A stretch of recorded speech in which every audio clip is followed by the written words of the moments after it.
121 and when you know sa ebeka Kessben television midfield action emre asoye cheche obia no pay imamu nyina chen baby a wo bia donko ne apedie mu na breaking news and so atwa so ntentem e de amayen fisa amre kwei mo ne yen try never good mu nsem no emro 0551599933 0551599933 Sanso and a 0244263902 and so a video line which meeting videos I hold on afaso de Brian Emrano ko akasimanum na nondu abo afei na emra so se bekotone montana ho na yehwe enra matches eno so eba so na fei yehwe Australian Open no sen na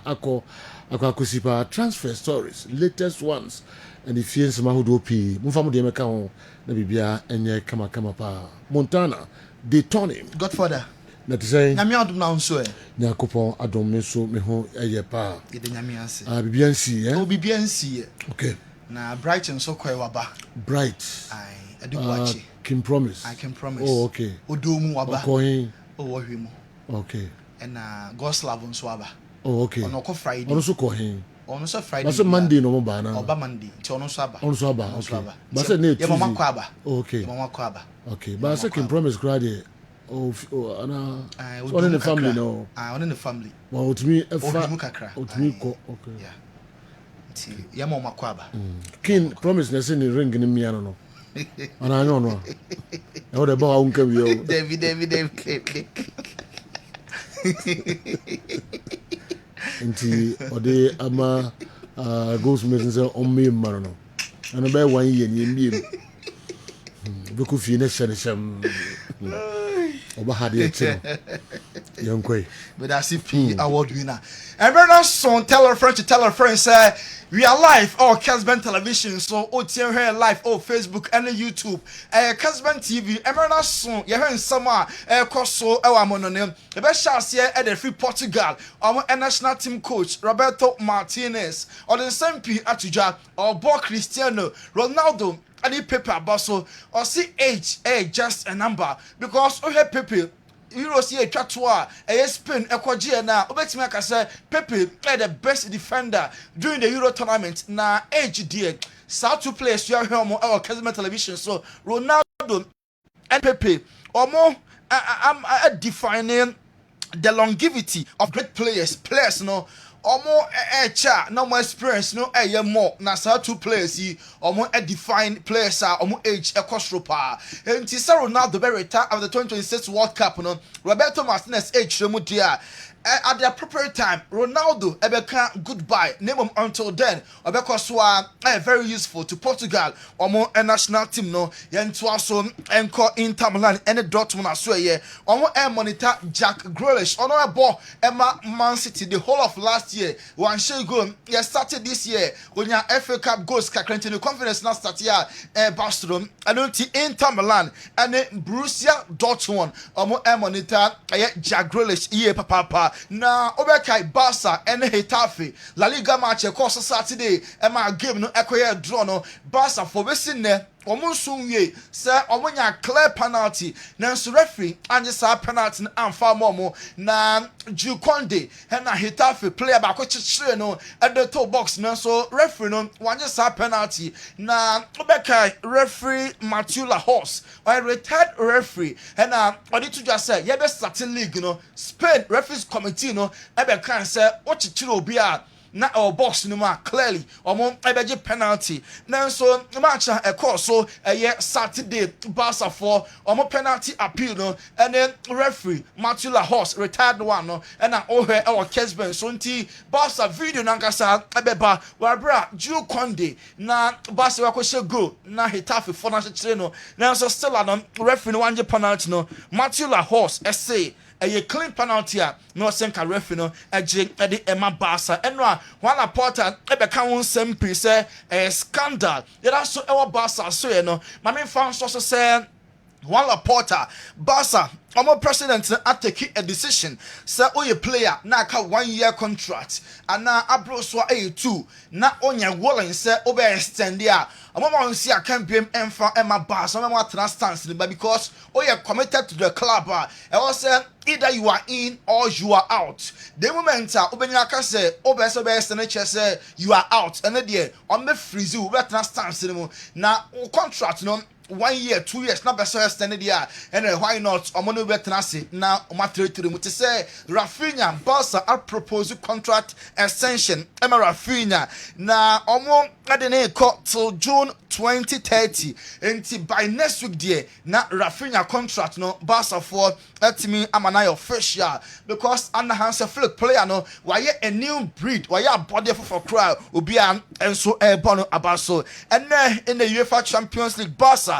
And Benfica, Portugal. Now, Hansi Flick say, "Sir, 2 games are aka group phase in the Champions League. No, Barca, papa. And Tiana match, no, must win. Now, on the last game, so Barca at so Edin Kunim."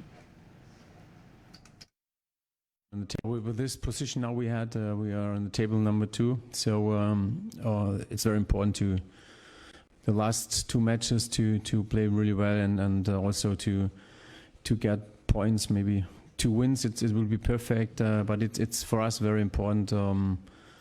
For a coach, it's good because we have a lot of matches. Also, the whole rest of the season, and also for us, it's good to train something. This is for us very important.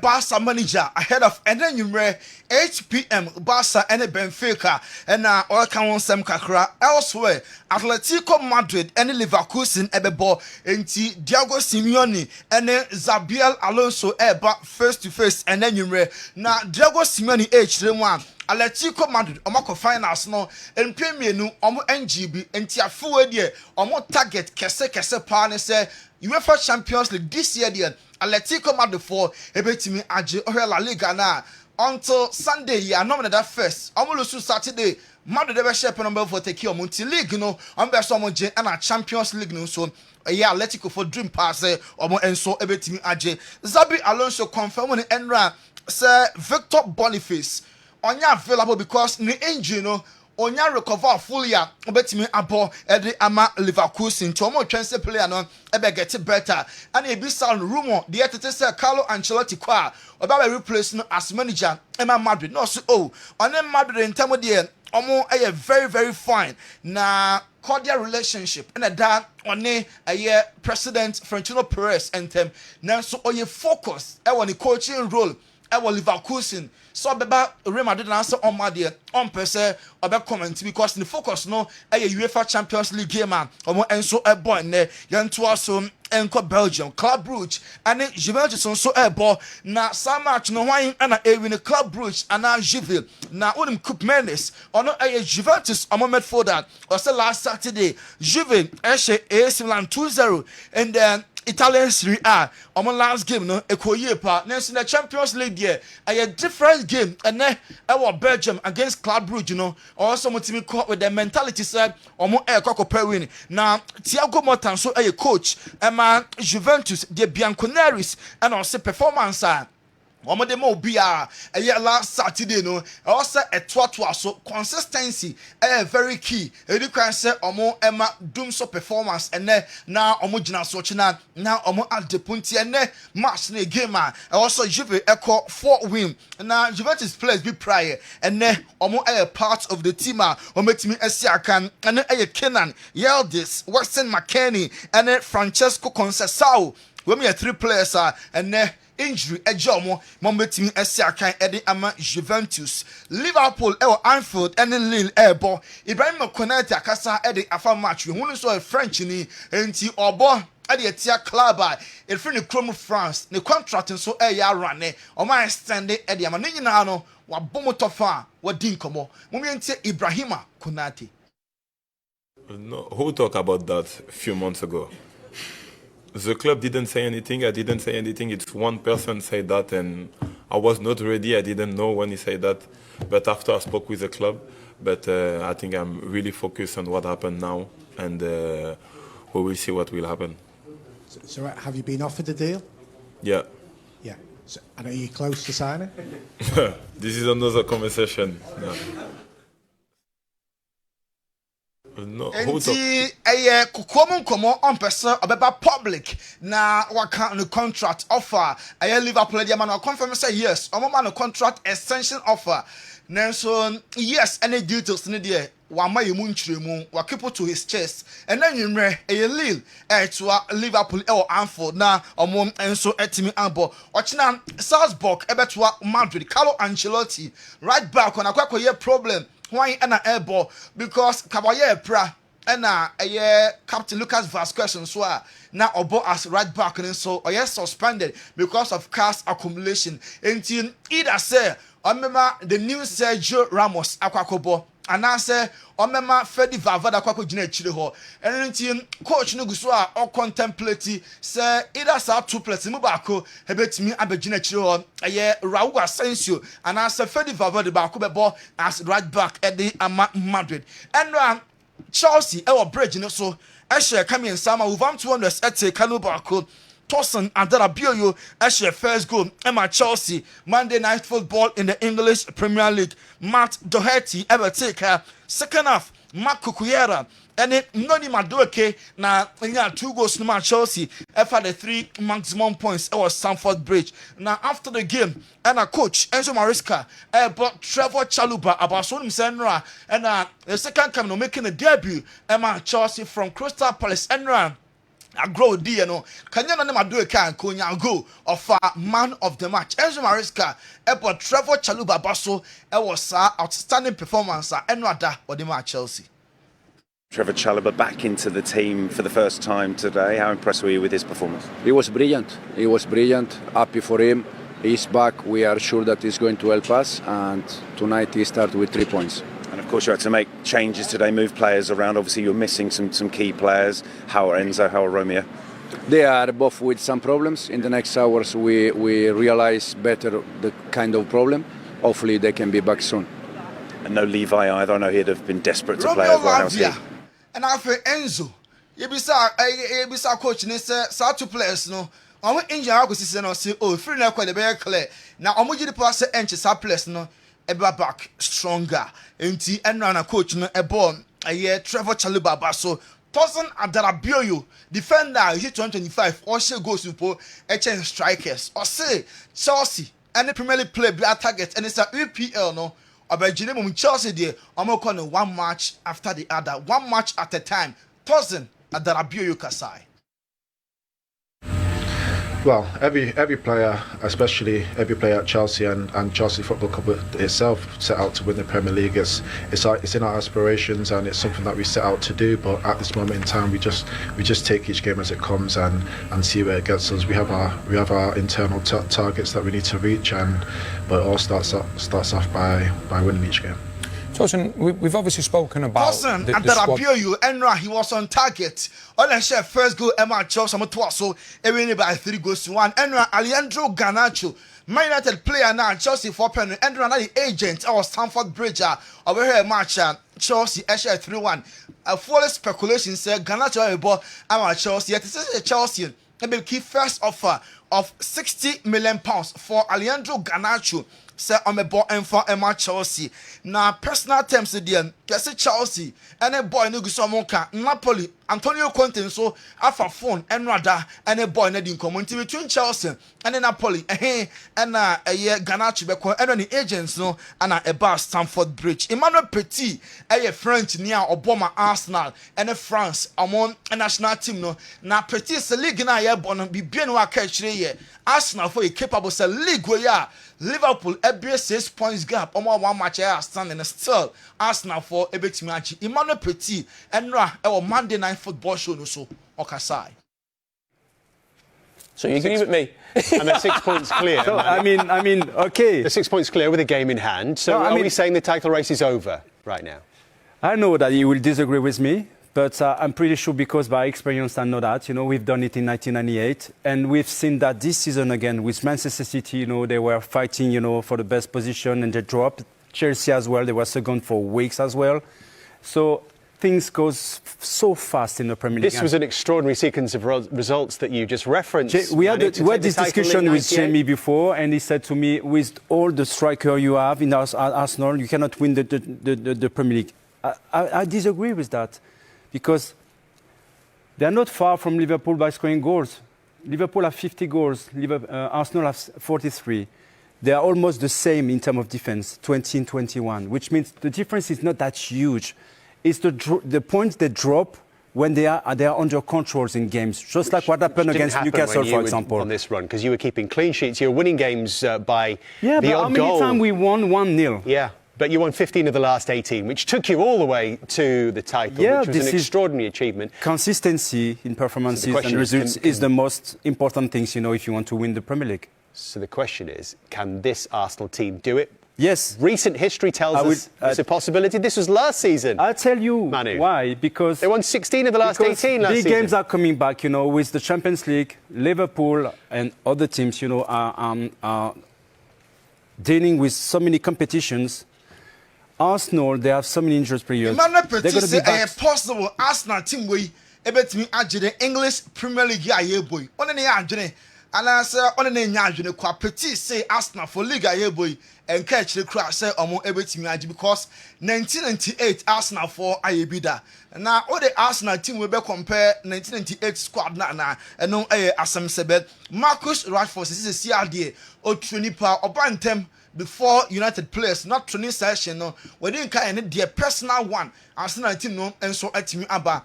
The dream and it's a ball Barca. Now, the Barca dream no, I materialize here. Obeste now fighting for a place of Man United among and so I saw yeah.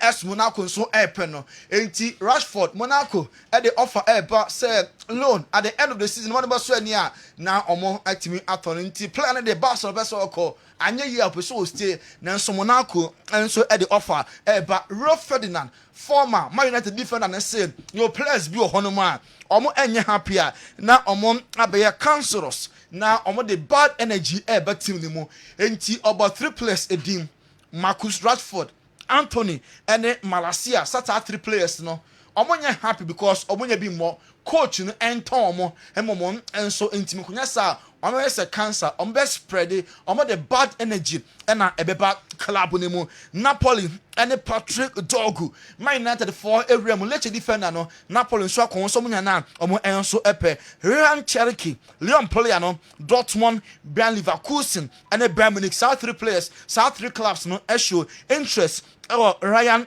Cherky Tottenham Hotspur epe Ansu Fati na Ansu Fati the decision 1 so best Barca on also any baby and so echo West Ham a table offer of £57 million for John Durana obo the Emma Aston Villa na expect Villa for ebe rejected sa offer ya West Ham for area ba Jamal Musiala ne contract no when ya extend ya wiansa on a Bayern Munich enya reach agreement contract no almost extend Chelsea epe striker Dusan Vlahovic and then striker ni din eto ya se Chelsea nyana Omonso Epe, Godfather and Nenso, and Djukovic and Alcaraz. Now, I'm in baby hour. Djukovic Alcaraz. Okay. Me na me pe say old system no. Kwadana ebano. So mdo ma ibia. Okay. Ina kam pese omuso no peja kakra. Okay. The you go from maybe. Alcaraz, but woman kwanya chance na do we no blue no blue no consistent. I don't know on consistent. On the rate at which Ananko Ogru. Yeah. Minimum sell or the new Rafa Nadal. Yeah. Yeah, expect a lot. On consistent. So inconsistency ni mu consistent. Ultimate bet on him. Yes. The man who can share sense. Yeah. Coco Golf out. Oh. Yeah, but those are trouble. 7564. Honestly, I tell you, to me disappointed. Oh yes. To me disappointed. Honestly, out. Intina the echo and no Australian Open. Na wow. Yenje our one Robert Trust enough details in on also the Brian 05515 99933 05515 99933 and no any WhatsApp line no between the messages about the amount Yeah, China, yani Dr. Edmond Arthur, Edin Komo, Nafe, yeah, the local foreign stories, no, and so Abremo. Manchester United players are disappointed to watch. They could not even use a new manager bounce on Ipswich. That's how you know their frauds are not fit to play Manchester United. Likes of Pogba, Martial, Rashford, and Herrera were flying with all this new manager bounce. Sir Cabis, anyway, every new Dubiasi Zongo, and Ode Abre and Anope. My name is Bright from Ejusu. Today I'm sad because I'm jobless. Oh, I am Munya Bakubaya, Unya Tidabiana, Fufro, and so Eba. Let's focus on the bigger picture. Chelsea secured a fantastic win against Wolves, and we've solidified our spots in the top 4. That's the most important thing. Kudos to the team for a great performance. All right, Miko, Balm of Gilead. Now, many Dr. Edmond Arthur, and so Akudi and Komo, and Dr. George Irakwa, and so I need also because I didn't mention wrong. Irakwa, yeah, menya. It didn't the Muslims are yes. And God, I'm saying last before when this war. That is football. That is football. That is football. Yes. That will come once a month. Oh yeah. And untikra na a call Sunday no. Security assemtra. Yeah, because security na ba hono. And timid crowd na ba hono. Yes. Into your call regional commander hono tre say Kessben inti na yentimi ontimi ma ne men no ma because na president Baha na ha nseme wa no doso die mfa nkosi there ebe die person tight security no yes na afi eho wa ma ho ka mo bi pa da ya ka do pe bi afa kwa bi da tiro bi agofa o nyare ko o me sanya manana ana usru o sa wow na tensi no sunu matana zongo da nti sanya manana no onye ni penya na tra zongo da na ehu yes wow yes na so na too much too much but that is football and football no yeah it was so a chiro nipa enia na was our games no ya ina sam kitu akra jina ho na pa obi ani serious wow enim no bia yes.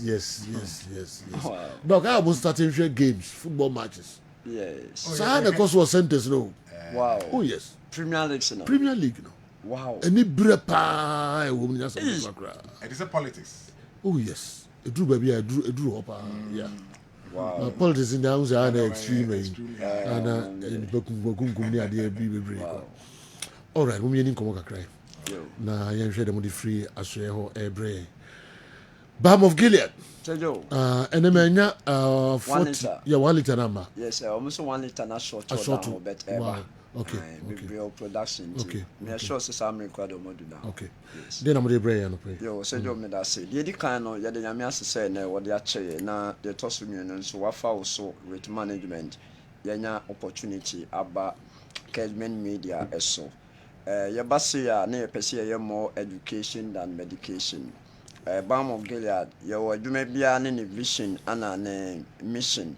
Your main mission is say your bema nkofo ade omo ho afri yare ho. And in doing that, no, you have more education than medication. And some of the education I say your bema nkofo kitchen ho. Mukaswa ye bia omunu egu se na be ya nnuane omu de no. Nnuane no na be siesie ni pedua na ma ni pedua na gina ne naso na anope mesro pa se wunyanya bi o jembe ni gani bi entoya anope me bae na me share testimony bi say the way a man bi o je no nyankopon adom ene na daroma ekono sɛ obiara timi eyisu bia ɛbɛboa me pɛ me fa saa kwanya so na me srɛ pa sɛ wotɔ gallon na wode hwe small bottle no wotɔ gallon na ne wabu gallon ni bi di egu bottle water nketewa ni bi ɛde akyɛ obi ɛnyɛ obiara no de obetimi atɔ bi nti wode wotɔ gallon ne yɛsan de small one ma either so wode small one ne bɛkyɛ na if possible crampo to go extra man wahwie 5 liters ni bi ɛde ama obi no onso ne wonhwa ade because ɛbɛboa sɛ wo kɔ adwuma o offices no nanka o bag a o de kɔ adwuma nanka 500 ml no ehyem 1 liter no nso no na ifie ɛwɔ hɔ gallon no ne nyina yɛ yusu enye duru be eye food product be in such a way say o hwe nnuane a yedi ifie ne enema bebree a ɛfa aduane mu ɛkɔ yɛ nipa aduane mu a ɛdɔɔso ani ɛkyerɛ sɛ wokɔtɔ nneɛma mempre wo ho mfa nyɛ aduane fa bi gu nsuom hohoro ho wode wo horo ho a nneɛma fia bɛkɔ nipa aduane mu akɔfa hawa ba no ani ɛkyerɛ sɛ ɛbɛyie firo wode bi nso gu nsuom a ɔnom no ɛyɛ aduane duro no ɛbɛbɔ nipa aduane wɔ kwan bebree so ɔnom waduro a wakɔ hospital doctor de ama no na wode bi ogye nso gu nsuom na ɔnom ɛbɛboa te sɛ ɔba atan a ɔba a wanya yɛka sɛ pregnant woman for no oba wakonyi nsen kwan so wakonyi nsen kwan so dia I think say untimi mfa bi ana akra nso a wanya 1 year echo wa start say odidi ana obetimi di bi egu nsuom na odi ama no but apart from that no peptic ulcer ifunu kura obu ni tin half 5 mils na odi egu nsuom na onom na we draw hospital doctor adema won so na only so oba asida house premises ase ho ebi ho okọ asida towers ebi ho okọ sunwane techiman ehemfa baby bebre ebi ewo ho ntimo frɛ ya numbers na ye bebobo no ebi ewo ho na anope die sejo mpacho ambrase mu a before say mema say can say Dr. George akasa na me use be 2 minutes bi na me de akasa fa fasting mfaso wo so fasting okay ebi mo ho a omo wiase o yewo omo bai omo fa omo nchiri omo yemu da okay da guzi won chiri ni yemu da chese na no we pa no enkanto mu da every day wodidi chese na ni ehu na ni hu pe obedi cause you know in fact enye epedua no e was say e go through recycling processes yes wodidi de biara bibi na memnim enye cause you know de biara bibi na memnim enye yonkoi le person chere say nepedua no nyame aye in such a way say it goes through recycling processes it is called autophagy whereby nepedua na tissues organ cells hormones ne nyama wo nepedua mu reform back to normal abra onum nsuo no na excretion take place ma nyama fie wo nepedua mu ba bonten eno nti se wo de oyefu no to ho kakra wo nepedua no wo de wa bisade anase fasting so say jo ye ya botai techire okay there is a difference between starving and then fasting starve chire say ebia ahokyere nti onye sika nto aduane anase one way the other because of your activities within the day you share then your time any day be fasting just say me wa de no be me tua me ho afiri makono de ebetuma solid material ebetuma liquid material ecosystem ni mu no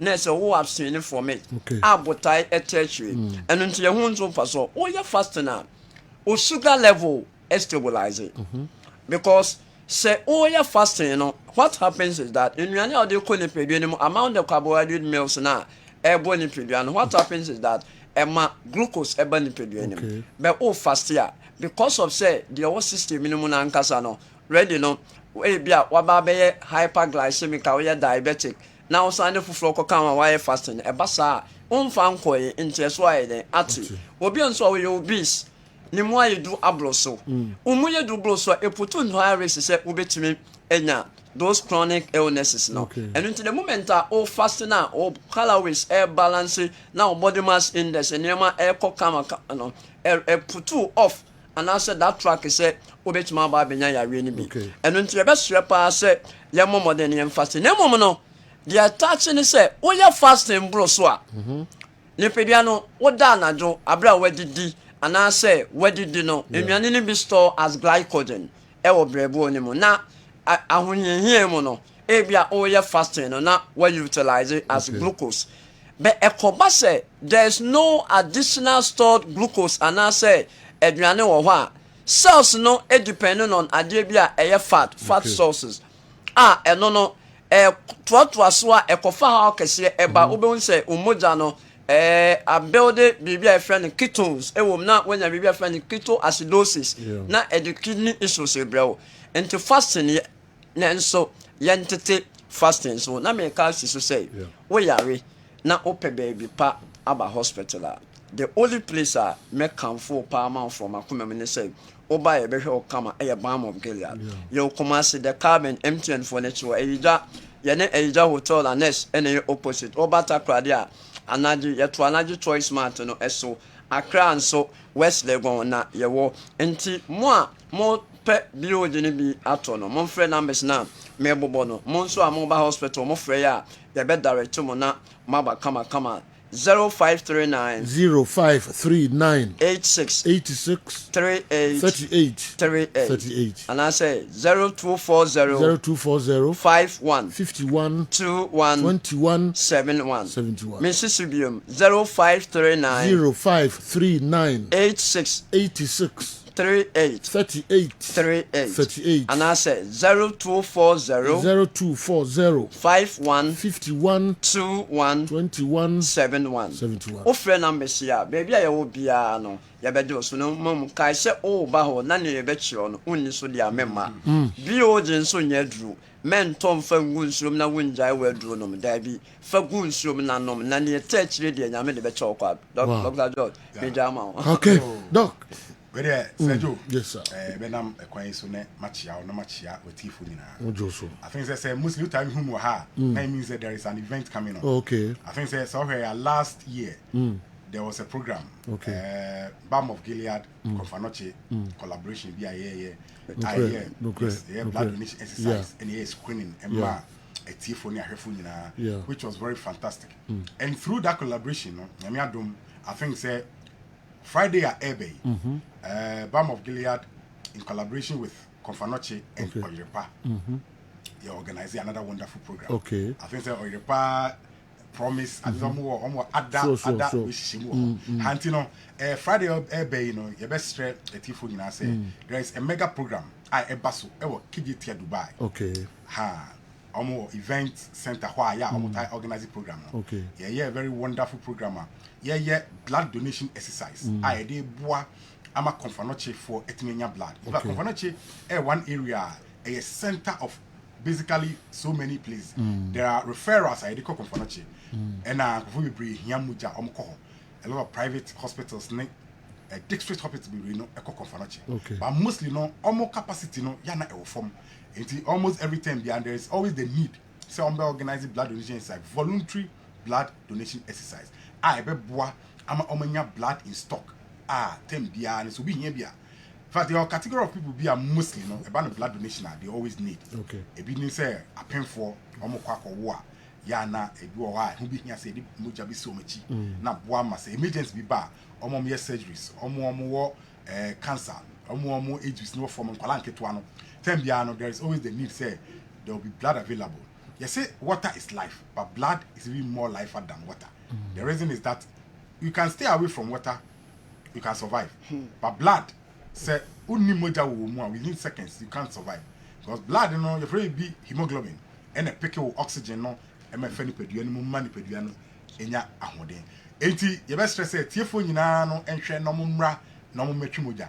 In addition to that, there will also be screening Balm of Gilead organize a very big screening so ama kumasi fone omo wo bebia Kessben FM edubia and Kessben TV dubia no there is going to be a mega screening so ye can share it for say obi o last 2 years last 3 years on checking bibia da say the year can until this time round no ye donation no ye screening so ama tifu nyina ye mra ne mehwehwe impom hwehwe mu jamu ehu say den e koso ena see the last year no so no ebe checking ma bebre ama tiefo ne ahwefo free by obi o honso awo ba no abo ahon kakra say the bi aka no I think say we check your liver or kidney or prostate cholesterol ne sa niema na o ba na ye be hwɛ cervical cancer so ama no e bi human papilloma enti anu nyina ye niema a hono ma ne doso pa enti no ye be sere ma ne wo kegitia ne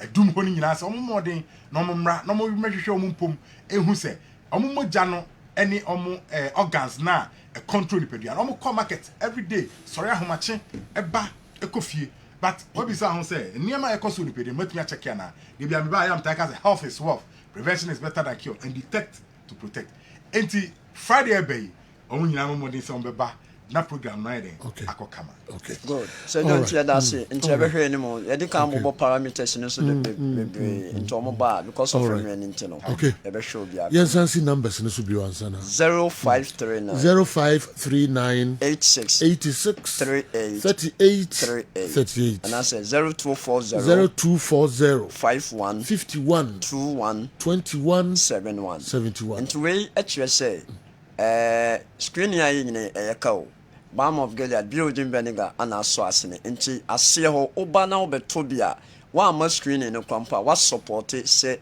ebetimi atwe obi moja na ye de age nkwa abra ye sanhwehwe nkofo mu ama omo kwa omo ntua se do ne bo den meni na ye de chekwa all right Dr.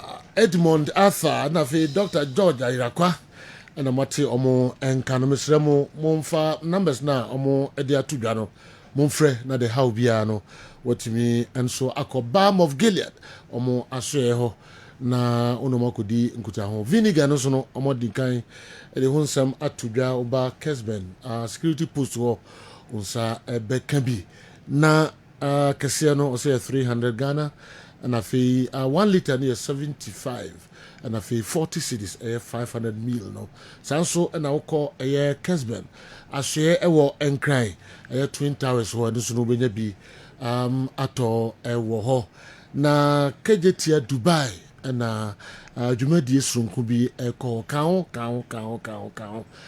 Balm of Gilead and asise sa dwumadi kama yi kan ho na ifia da ebe what's the time in the time 8 o'clock 8 anopa na omo de asise so de den so jo ya dase ma wankasa na min sure be di dance obi ni na che in fact would one want to be and was so am my because of nkofo apomodenti na min sure what Dr. na min sure wa men tiase amen yes so jo emre ne boarding yes ha nti 1 minute grandpa ye so pa national president is here okay oh, national president. Wow.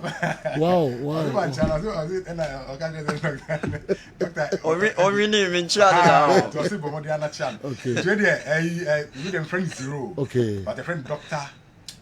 Kofi Edu. Okay. Kofi Edu. Wow. But the whole Ghana only Penia or President or Diana. Okay. He for no Domano, Ghana Association of Medical Laboratory Scientists. Wow. Okay. Zero, baby, I will be zero. We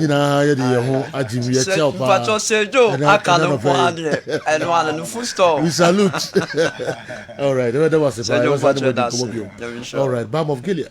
Penny for Dr. Edmond Arthur, Dr. George Ayrakwa, and Ayati Omo and Canon.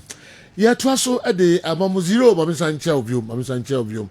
In Shiraba, or say, I'm listening to you live from Sresu Timpom, Barcelona House. Tonight, my team, Barcelona, will beat Benfica by 3-1 by His Grace. Okay, Yenche say, Umpai Bono bit me Abema.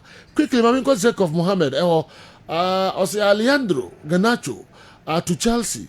Are we building a wingers team or what? This guy is never an upgrade over Joao Felix, Neto, or Sancho. The leadership of Chelsea should be serious for once. What the club needs now is a tried and tested goal poacher and not a winger.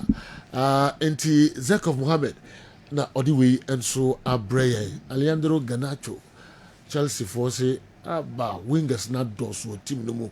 Na oni bibi fufuro bia oba beye na Joao Felix Neto ni Sancho adwuma na enya de a Alejandro oba beye bibi fufuro bia ande yakwaba Major General. Say yeah. Boko, Montim no de more problem. And that's some kitwa. The more problem. That's some kitwa. Motimi ko top player, mu bi na mo de naba. Na mo pam de oya de se onko. Ganacho. Mo de Ganacho ye de. Motimi ye da ho obi o wani bi e hunu se. Sa wo hwe Chelsea a. Mu goalkeeper problem kakra. Mo central defense no meba Chaluba adwuma ne so nra. E na ball na mo bon anim ho bi ani ho. O hwe ball na hu. And you know, anyone who has followed closely, Chelsea closely, from the Abramovich era, because I know now bit me again, so I can't say maybe, you know, you had Peter Cech as your goalkeeper. And for a long time, on any goalkeeper will bail him from every situation. In all the top coaches I'll buy, you know, it was Peter Cech. You know, centrally, you've produced the very best of central defenders. So when you're JT, now you're Ricardo Carvalho, now you're David Lewis, now you're Gary Cahill, when you're Branislav Ivanovic. Next, you ba Benya Rudiger, now Benya Thiago Silva. Said you, minima die biwa, and Chelsea, boku amoto na se mo padia. E also been a bad advice mo say. Munkoya diwe, munya diwe, and son mutim na ye. Again, you've had the lives of Adrian Mutu, Nicolas Anelka, Jimmy Flo Hasselbank, Andrei Shevchenko, Hernan Crespo, Didier Drogba. When you're the very best of strikers, no more mutim ni yet thick. For midfield Chelsea ni problem. Because Casedo, the lives of Romeo Latvia, Obitite, Abrante friend Enzo Fernandez. I don't think Chelsea will problem because next season Andre Santos, who is balling in the French League 1, will join them. Dewsbury Hall so how bit me a support. It is a joke. Sa areas near areas as a Chelsea is serious. Now so almost signing players are on upgrade over what you have. Mumre kra. Mubebo modins is here. Enra. Now to the game against Wolverhampton yesterday. Yeah. Said you, General Trevor Chaluba by defense. As against the previous games, I'm a boy. PBA Chelsea, Toyson Aderebi, you are improving in terms of goal scoring. But if you need someone to cover, to clear the lines, to be at the master of the defense, to bring his experience to bear, James a quality. Obian himself Kukoyera has improved in the last 1 year, and then he was all over the place. A new coach in the man Kukoyera boy. But centrally, said you, Oshemu players apart from injuries, Obian Oya de Trevor Chaluba. Said you, Obian Oya de Trevor Chaluba. Beside that, so defender. Now said you, Oni Rudiger abo, Oni Thiago Silva abo, Oni Koulibaly abo. All these were players and normally upgrade over him. Until Oshia dear from these players. We go on to me for Chaluba and to Thiago Silva. Untimi for Chaluba and to Koulibaly. Untimi for Chaluba and to Rudiger. But you know, in the absence of these three, so Pobia mana take you over there. And you're for Fana. And you live well. And you're Abrante Fene Torsen. And you're Joshua Champion. Who else you have Trevor Chaluba? It was a good call for Chelsea. So I'm not say who said there be. Defense, central defense, the problem about. And also recall their player from Crystal Palace because I do France 4 boys now Marco 4 more big team no you know be no the Chaluba.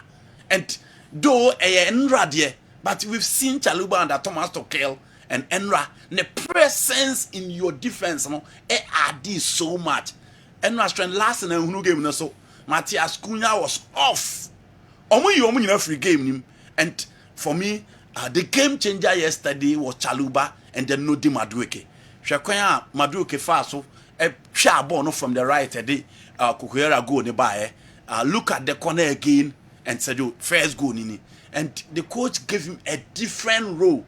And also now more in midfield. Now and not yet so body friendly baby. That was the new coach, your friend, Enzo Maresca at the Maya. It is a joke. I totally agree with Zekov Mohammed said. Chelsea pe play about mutim ni mua. Muo detu. Muo Maduki. Muo nkuku nyanya mujesi ni bikuran share. Muo a lot of wide players. Jadon Sancho omu nyina ho. Muntimin Kofa striker or Bemamo 20-25 goals. A big club like Chelsea. Namu mame compete. In any case, so what share table now? Said you points in a so Liverpool cry Yakas or Moya runaway leaders. No. Between them and Arsenal, how many points? And yet there's a more baby. And so Arsenal, Ocean Nottingham Forest, Nasa Ocean Liverpool. Said you move baby and Manchester City as I say back. For 50, 44. 40-40. Yes. And the points in the moon 44. Yes. 40. Points in the moon and Manchester City as I say no kidono. And the Sekobasa Chelsea, Man City, Arsenal, Nottingham Forest, Liverpool. The odd one out Nottingham Forest. But so Nottingham Forest ball no more ball. Any general they are not playing under pressure. The Nottingham Forest more Champions League will be more because in just last 2 seasons now come relegation. And Omania no Espirito Santo no Obesa Mudia Momo. Usho omu players the likes of Nathan Collins, Alex Moreno, Ofobise Ole Aina, Nikola Milenkovic, Santiago Moreno, Ofobise Elliot Anderson, Gibbs White, the likes of Chris Wood, Anthony Langa, and then Callum Boyson-Odoya. They know players so more Champions League. Ubia Anko Buomo. Senino Espirito Santo. Or Champions League Ubia Anko Buomo. So they are not playing under pressure. Again, in the last 2 seasons, you have 2 unfamiliar teams are Omunta mo top 4 nim. And on them a year idea also match Chelsea you don't muye. Newcastle United be room about Champions League after spending. Aston Villa be room about Champions League after spending. And now it is the 10 of Nottingham Forest. In the end of Chelsea, I had there Maduke, Kokoera, and then Trevor Chalobah did so well. But you know, so Chelsea will be at all. And the Baby so much team, Nanyama Koyedia, and yet Alejandro Garnacho, also some Quacofanaba. I'm still pondering why some fans are criticizing Madueke for intercepting Chalobah's header. Isn't goal scoring and maintaining consistency the striker's top priority? What impressed me, however, was Chalobah's sportsmanship, celebrating with Madueke despite the missed opportunity. That kind of teamwork is priceless. Moving on, the real story is Chelsea's thrilling win over Wolves, cementing our top 4 spots. Huge kudos to the team for an outstanding performance. Fadiga Maestro, anyway, Efri Boma, and so Breye. Na minim kofo criticize Madueke. Sure. Sa when ya ma head and uncle net. No ko ji goal. Yeah. Okay. So born na asheri. Na born asheri. Okay. And odi niti kopem share. Okay. In fact post match crowd interview I apologize say to Chalobah. And then he said say he's a striker and that's why attacker. Ne ye didn't buy so much goals into on go be obeshe. Yeah. I see. So ball ni heavy. We are born corner team that. Yeah. And on only dinity. So but I sure say ball no better. For some he stole Chalobah's goal. Ti omu interview no. And also sorry for Chalobah but he's a striker and Nejumani say on she go nti go available be obeshe. Okay. And the end to us for crank. Okay. Now, many stories are answer Champions League. Champions League in room crowd no ho. And I was a bit more picky one story before Champions League games, you know, and so. But chances, you know, as a Casachre no. You do baby. I say, obey saves. I'm not quite dear beaches. And the boy didn't one punch ball. No. Why not? Poor decision from him. Why not? All right. Why not? Or keep Chelsea post in this kind of performance. Debbie. And you know, my team no more better players or more striker no munyadi or muye no munyai or more match or be guano how you may be or muye. All right. Young games in Muka cry. Okay. No, before games now yeah, general just 2 picks. Bakoye Emmanuel Petit said he thinks Arsenal can still win the league in that one more time 1998 omuyebi not Gabo no Susia but they came back to win it. So for him it's still possible for Arsenal to win the league, and in fact we're too optimistic Arsenal can do it. But you know it's funny, she knew a Chelsea Arsenal bit to major league we some of us at the beginning of the season felt say this should be Arsenal season. But as usual, I say no mukano. Ebesa akoye the usual rhetorics next season for Arsenal. You know, I'll say Team Bibe to me I a comeback. At Twaso Ababi BBC ya na ejina niema bibiri. So first of all, team na yehwe n'anim say obeba be comeback no wa try abechi do ani n'anim no. Say team na hoden. No wahwe team no nso a wa take lead no ono nso ahoden. So offer Arsenal hoden as compared to the Petit Emmanuel mu team na omode yes ade na enye team we afa no kra. Those times you have David Seaman in post. David Seaman what they need to Raya Hoa difference in the soon because that was time when David Seaman won the form power. You are talking about Martin Keown at the same Tony Adams, Patrick Vieira, the general, Adrian Midfield, Petit Emmanuel, Frederick Lumbeck, Dennis Beckham, Nwanko Kanu, Nicolas Anelka. These were big boys. And around that time, Arsenal was a league-winning side. From 99-98 to Urbano, net teams were Muji League in Arsenal and Manchester United. Yeah. These were the teams winning the league. Into that winning mentality was with Arsenal. Into that time, Arsenal to me they come back. Now the band now, because Arsenal now can or winning league, we are in some 20 years now, 204, 25. Until we are in 2025 season. So some 2 decades, Arsenal has not won the league. They are not a league winning side now. Until so mu conform say now fey almost starman as the former a bad day so we be convincing me say Arsenal will come back. And the other factor, a team now what taking lead, Ube to me a team now what they are saying. General Liverpool, me baby. They are the most informed team in the world now. Yeah. They are the most informed team in the world now. 6 Champions League games, 6 wins, 18 points, cool in the bucket. They are the only side in the Champions League on drop a point. In the Oba Champions League, Omo Bo Boni Oba Premier League, so they've lost just a game in the entire season. Liverpool is not easily playable. In the Niawe tu anamone di kind of opes or chino na onona chumu 6 points. As our outstanding gamer and beka hua oko 53 now 44 no. Look, forget it. Yeah. General Enra Trevor Chaluba. Ogu hasna what say Chelsea from penny for any match.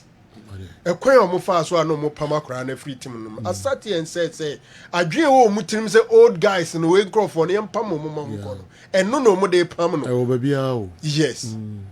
And no more day pound because Yampam Roman Abramovich and Crawford no be BIM proud much. Otherwise, at the time they were saying say Chaluba and Colono, guys in a neighbor no be anywhere either experience or performance or anything. No Ben Chaluba. Minya sure say Levico World, Disasi, Fofana, Batiashili and those guys. Yeah, Premier League. These guys are new guys coming in. So after Nkawada go through apprenticeship. Senior, Andy, Ebubosono, Koulibaly Muniadin, he should have been the mainstay guy and Kumbe building the other guys around him. Chelsea said he should leave. He went. Luckily for them, they were smart to the extent that they can recall him at any point in time in the course of the season. And indeed, they brought him back. In the first game, man of the match. And he played authoritatively. You could see Sebema Bechero. It's good for Chelsea. Chelsea has gone 5 league games without a win. He comes in 3-1 victory. General, good performance. Yesterday, our team Chelsea won, but unfortunately, my good friend didn't score. That is Jackson. They should keep it up. Inspector Wilberforce Asante, Brad Kwame anyway, and so Abra. And the games, about 9 games or so. Me who the best chunk of what called television. This will be on the team fine, but neutral guys. I'm up Champions League area. 9 games. In the MPK 1 or 2 yeah. I need to be in the games. Yeah. And game B, Usha B. There's no game I said that is so ATM money. No. ATM money Leverkusen match, and I say big, but these are not games. That was the rival. Was the money a big. I even think that Benfica Barcelona are more attractive scene that game. And then in terms of form, Liverpool Lille. could also be quite a game of interest. And a game for the neutrals. Like with team our penasem. No, but let's be a neutrals. We be chew get Let's come on it by hopefully Benfica D4. It is not the old Benfica, and the only thing left in their team now is your back line. And yeah, Benfica, Obeka say, more talented player that I expected. Say after the season, teams will be chasing them. Coca, Otamendi is still there. Antonio Silva and likely says in the barrier. Juve and Manchester United likely so will be team akwakupi mo back. Fiorentino Luis, no ball midfield no bia Kujano, and I still are that's all. These are the guys you know against Barcelona. Barcelona form no domestically in Koye, so 1 win out of the game. So I'm born in recent times. A Chelsea near man Koye. But the Benfica team that I watch, I don't think said Barca because in the Champions League, Barca born home more than okay games or match time and again say in the Champions League, we are reliable and the guys actually per game so my bonnet or mobile team ABB. Game when they cost in Portugal there. Barca call Portugal in recent times, they are not giving me a thing. You can't the last time on mobile against a team my friend FC Porto. Barca bread, but eventually team ABB echo money. Benfica, the first season of Javi, Obia Kaya Adi Omobaye, that Champions League at that time. Abraham Abraham Munich that group no. Adi Omoye na no washe. But at that Benfica team, clearly from this one. Omobepra, but a game that I feel say Barcelona beating already. Bayern 0-4 Leverkusen against ATM. ATM so 2 games on my ball was Sevetas Ginabako no team awene. Lille Ebaho Eba be share o man no bi anti ase. Social game on board weekend here against Leganes no. Leganes has stop 15 games unbeaten run. Leganes has stop nti pressure that Diego Simeone so Real Madrid have take over in the Champions League and said the no. But at least this season Kaosha especially in defense because Jose Maria Jimenez will not be available. But Sawashe Clemel and Glebeka Lilo Mad were improving in terms of play, and then Javi Gallen, Marcos Llorente will be back, Pablo Barrios, Rodrigo De Paul, Conor Gallagher will be on the left. Now Noane Bag Giovanni Simeone about right with Griezmann and then Abrante friend Julian Alvarez leading the line. Team are your friend Leverkusen, so you know games born away this season in the Champions League no de born in course the previous season kobo Europa Cup no na no and whoever watch them against Liverpool who say Liverpool etete passa but at home at the Bay Arena de born enia bo home there eyade against Atletico Madrid so they look unpredictable on paper but so okay Leverkusen set now this is a consistent setup with Absoba, Ofa Obi Etise, Jonathan Ta, Hakimpe, Ofa Nodim, Mukele, the likes of Zaka, Palacios, and then their main man Florent Vase. These are the guys who will be room AS You know, I am match of equals, but ATM when him said someone winning almost chance of qualifying of him. Make a double chance for Atletico Madrid at the Cevitas. All right, Yemfa anyway, and see her. Nafi Yentwaso Emfa Emamo Kessben Television, Kessben 93.3, Kessben 92.9 Accra. I want to ask Andy Kem, is he going to still doubt the fact that Moises Caicedo was 100 million? Please. As it stands now, I think Brighton should have made more than what they got. What a talent, Caicedo. Blankson, Kojo Skoba, Edway Ifri, Takwa, and Abreye. There's a Quadano, Yamoka Kra, Granny Yakama, but as all your word. Oh, you know, I have never doubted the quality of Moises Caicedo. Okay. I mean, doubt to that. Because to have Ecuadorian being in the Premier League, how many Ecuador for the team born in Europe or with me, Ena Valencia, and then the Manchester United boy, Antonio Valencia. Very few guys in the free crew or with me by be Mickey Mark, especially in the Premier League. Intimate doubt on the quality and so I shall Brighton players now. Pick McAllister, pick Levi Cowell, add Moises Caicedo. Individually, are very good. But at that time, as a defensive midfielder, no bonnet. New Chief, yes. Ghana Premier League number we make round 1 no. Na my shadi di ya na man for doubt say anyama best san in the second round. Okay. Chief, I doubt. We akoye say we bo bi wa ha we san komo no. My dream say this second round no. Emma has to focus on comedy ma. Despite our performance, our signings in yet they are struggling to put themselves in the top 4. Heart of Lions performance or their Mayer from match they won at the coach Bashir Ford still went we are not first, second, or even third or the fourth. Now Michelle League the Echo Dino imagine them say Joe, you best ask when you're a new winner in the Ghana Premier League. You've been a new winner. Wow. You've been a new winner.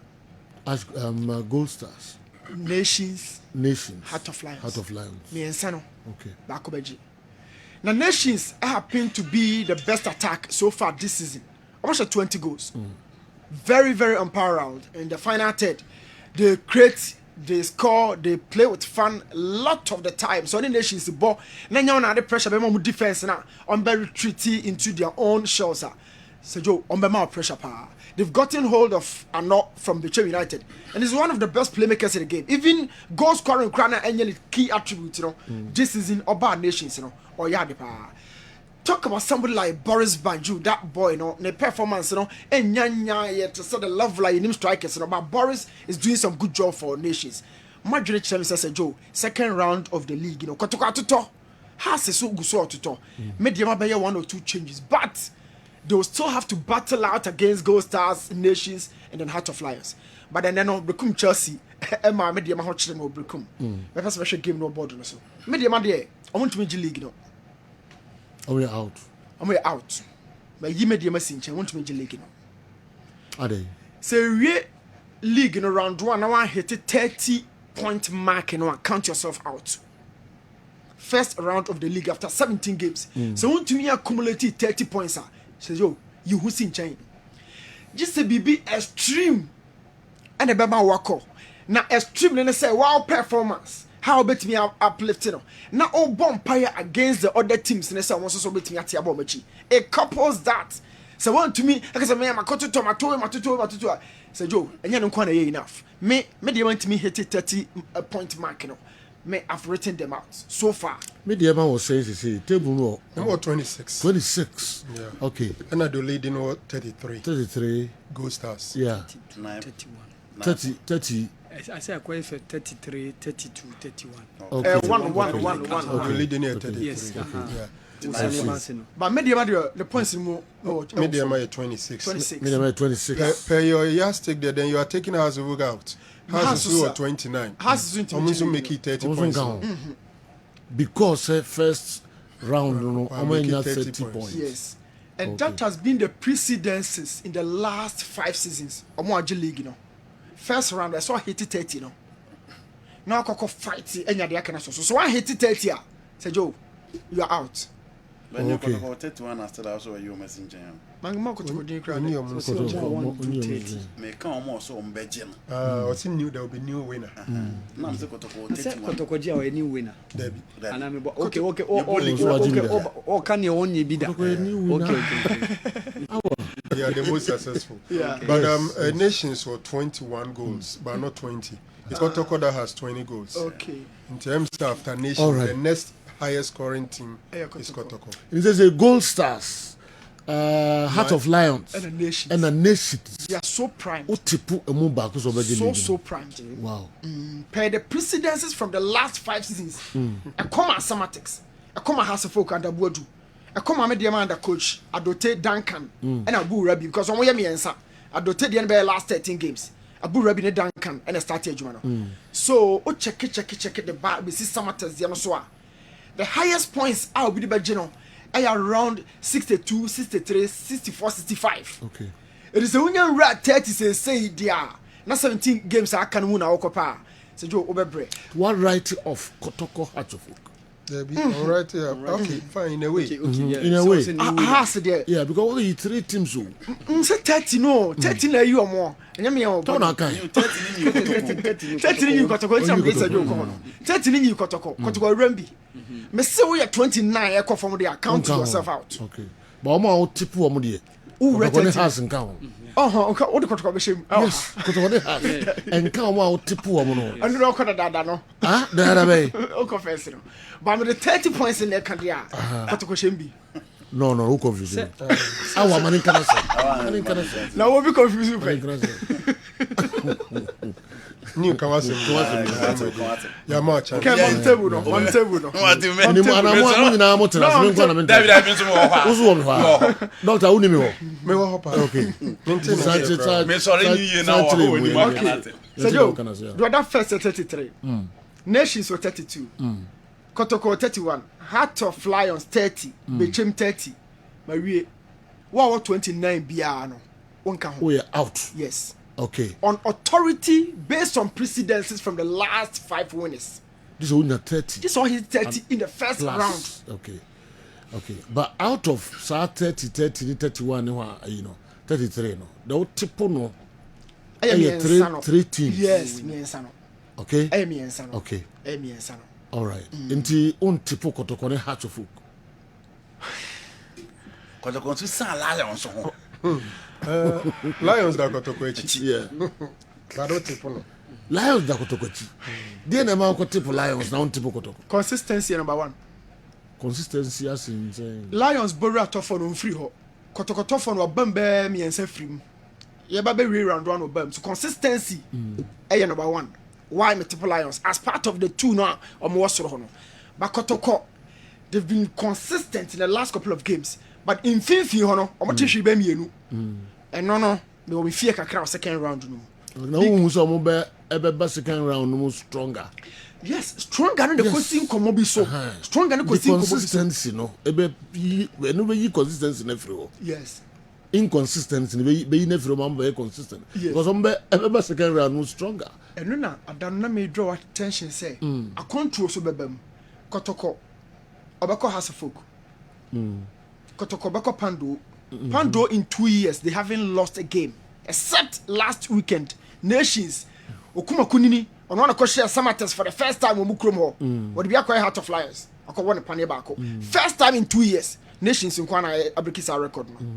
So Kotoko Bako Nations, Abrakase. Obako has a folk. Obako Pando.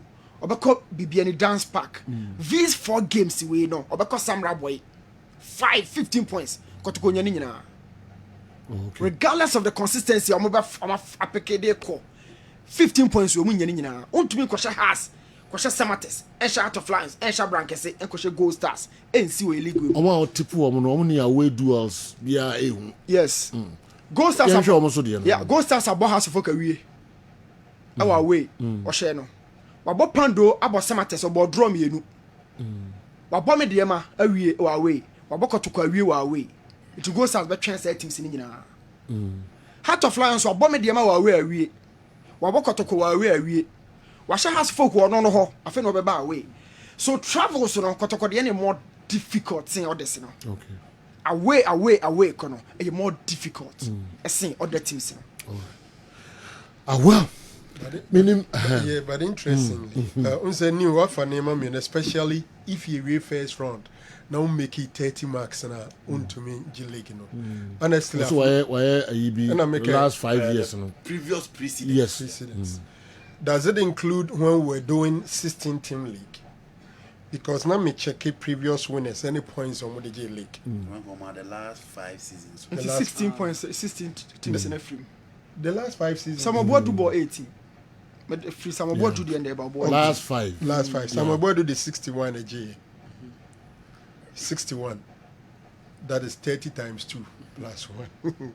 Kotoko is 67. That is the highest in the last 5 years. Yes, in the last 5 years. That is the highest. Okay. The highest. Then Mediama the 60. Samates the 61. Then yes.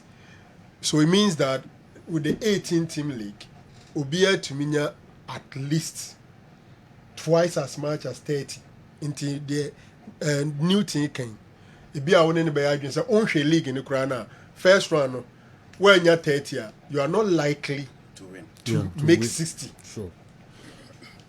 But you know, sure. Hold on. Because the first round, I'll make it 30 points. Then second round, just be something extraordinary to get more than 30 in the second round. But general, first round, 17 games, which is a total of, I think, 54. Into the lady league, in 33, a little over 50%. Teams no more than mono so because the only leading crano or shut there points giddy sa. Because leading now 33 out of 54 points are, then you have not been extraordinary to even lead our league. Can somebody also define that as competitive? 51 and 54. 17 by that would be 51. 51, not 54. Yeah, that would be 51. Yeah, 51. Yeah. So if you have 33 out of 51, that works out to 64.7%. What is the points of money? But Newton, okay. Let's see. Yeah, share the Baby, I may I dream one make it 30 marks in the first round now. One here, second round, maybe away more than 30. Okay. Now when you 60 points so in our 18-team league, Edding so did less than 60 points every winning league. Maybe I will disagree with him big time. Placing the chances of Heart of Lions, who is lying fourth behind Consistency. Consistency. Who define it? Say if you are consistent, you are gathering points. You are gathering points. How come you are consistent but you have lower points? You know, time on the room, EDP. We are not talking about top 4. Okay. Have they been consistent on top? On league. Okay. No, my only disagreement is that league now I'm ahead. So Koto focus on Bejia, they will win it. Omukasa on Bejia. No more Omukasa on Bejia. So Omukasa on Bejia. And no answer Okasa and Secretary for league. Oh, some Canada. League in Baba Shassian. But now Haka say, I will not accept players you knew. I will not accept Omoba and Che. I raise points. I'm at the back in me claim say your teams don't sign no money at here. And it do baby no name Koyi. Now Kotoko is back. And the game that I've watched, you know, venues na ye kenina. Apart from Pandu. And he fana Kotoko win it. Venue na ye kenina. Yeah. Yemfa Pandu free. And he fana Kotoko win it. One of the last time I had to focus Kotoko. I don't think those venues no. Me due to Mr. Samates, it is difficult to beat them. But the Kotoko team that I've watched, you know, say Omunina due to me said they want to win at that. You know, I don't think Ghost Stars they've been consistent. And to go to Basaka, beat them, and I watch them against Kotoko. Even with a numerical disadvantage, they played. But Kotoko has baby anida. It is not as if Kotoko have not beaten Ghost Stars over there. Omasha Omoda. So I agree. The measuring rod now will be Gold Stars, but for Heart of Lions and Nations FC, me do to say Nations echo venues are very difficult to win. But say you, apart from Gold Stars, I think Kotoko what it takes. Kotoko Nations a match. You don't just write it off. Tell Newton Kumasi Asante Kotoko has also scored 20 goals, and let him know that we will win the league. Midiama, Chelsea, Aduana, Bechem United are coming to Kumasi. Tell him we have 6 points to grab in Accra in the second round away. At least 4 points at Bravo away. Western will follow later. Nidaku. Oh, the original. Oh, Nidaku. Oh, 3 matches are likely to go to winning. Intina and also yeah. Obeji Lions. Obeji has Lions. Lego. Dabi Lego do akotwegu. Accra Lions on the Heart of Augusta say bon one weekend in Legon cities. Yeah. E wo home na away. Na Kotoko Bokarela. Okay. Augusta will meet Legon cities. All right. In the controversial issues now back Chelsea ni Mediema game no. When you nyina incident na. When you nyina. Because almost minutes be almost a penalty. Is it 8 and 12 minutes? 12 minutes and a 48 minutes. Mediema phone. But no, Chelsea. Chelsea phone. Yes, Chelsea.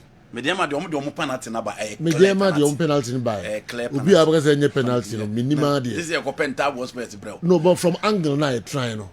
The penalty be over. Oh, by from angle they trying the penalty. You know, will be uncontested. Video ni will be uncontested. Chelsea shall go.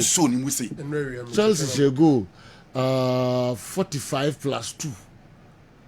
And media Martino 89th minute starts now. 45 plus 2. First half and second half. First half. You know penalty. 45 plus 2. Penalty. First half. Penalty. Yes, penalty nini. One more match no penalty now.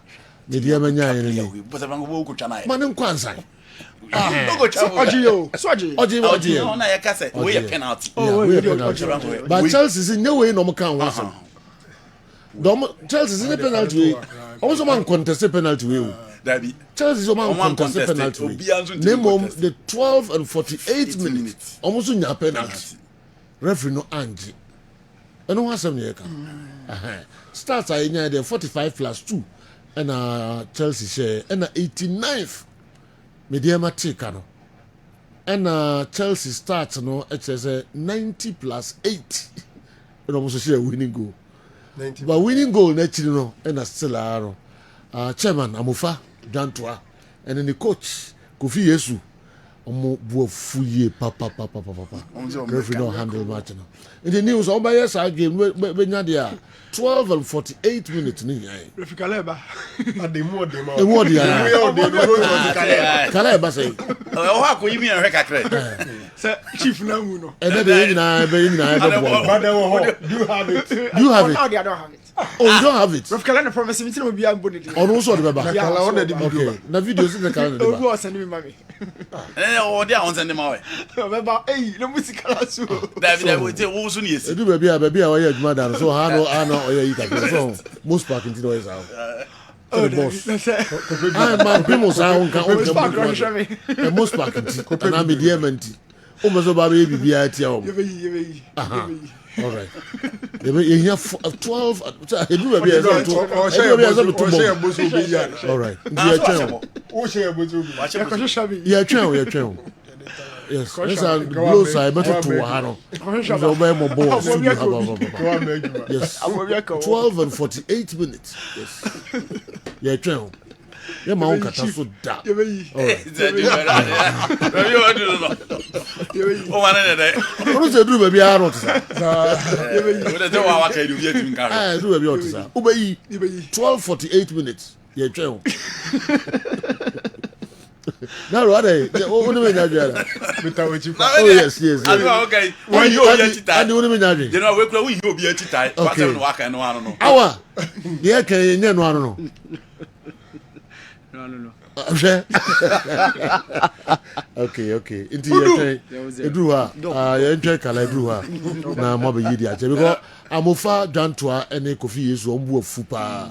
Okay, and Amofa Dantua the message bi ba friends program no so ma ye kan and then I can person me no edi nkomonti me pe say me nya no na fi o kan sam kakra e wa ha but I don't know it's more kind no na ye adwen sa no kakra okay it is so frustrating to invest in Ghana football for referees to come to the Golden City Stadium with an agenda to rob Brekum Chelsea Football Club.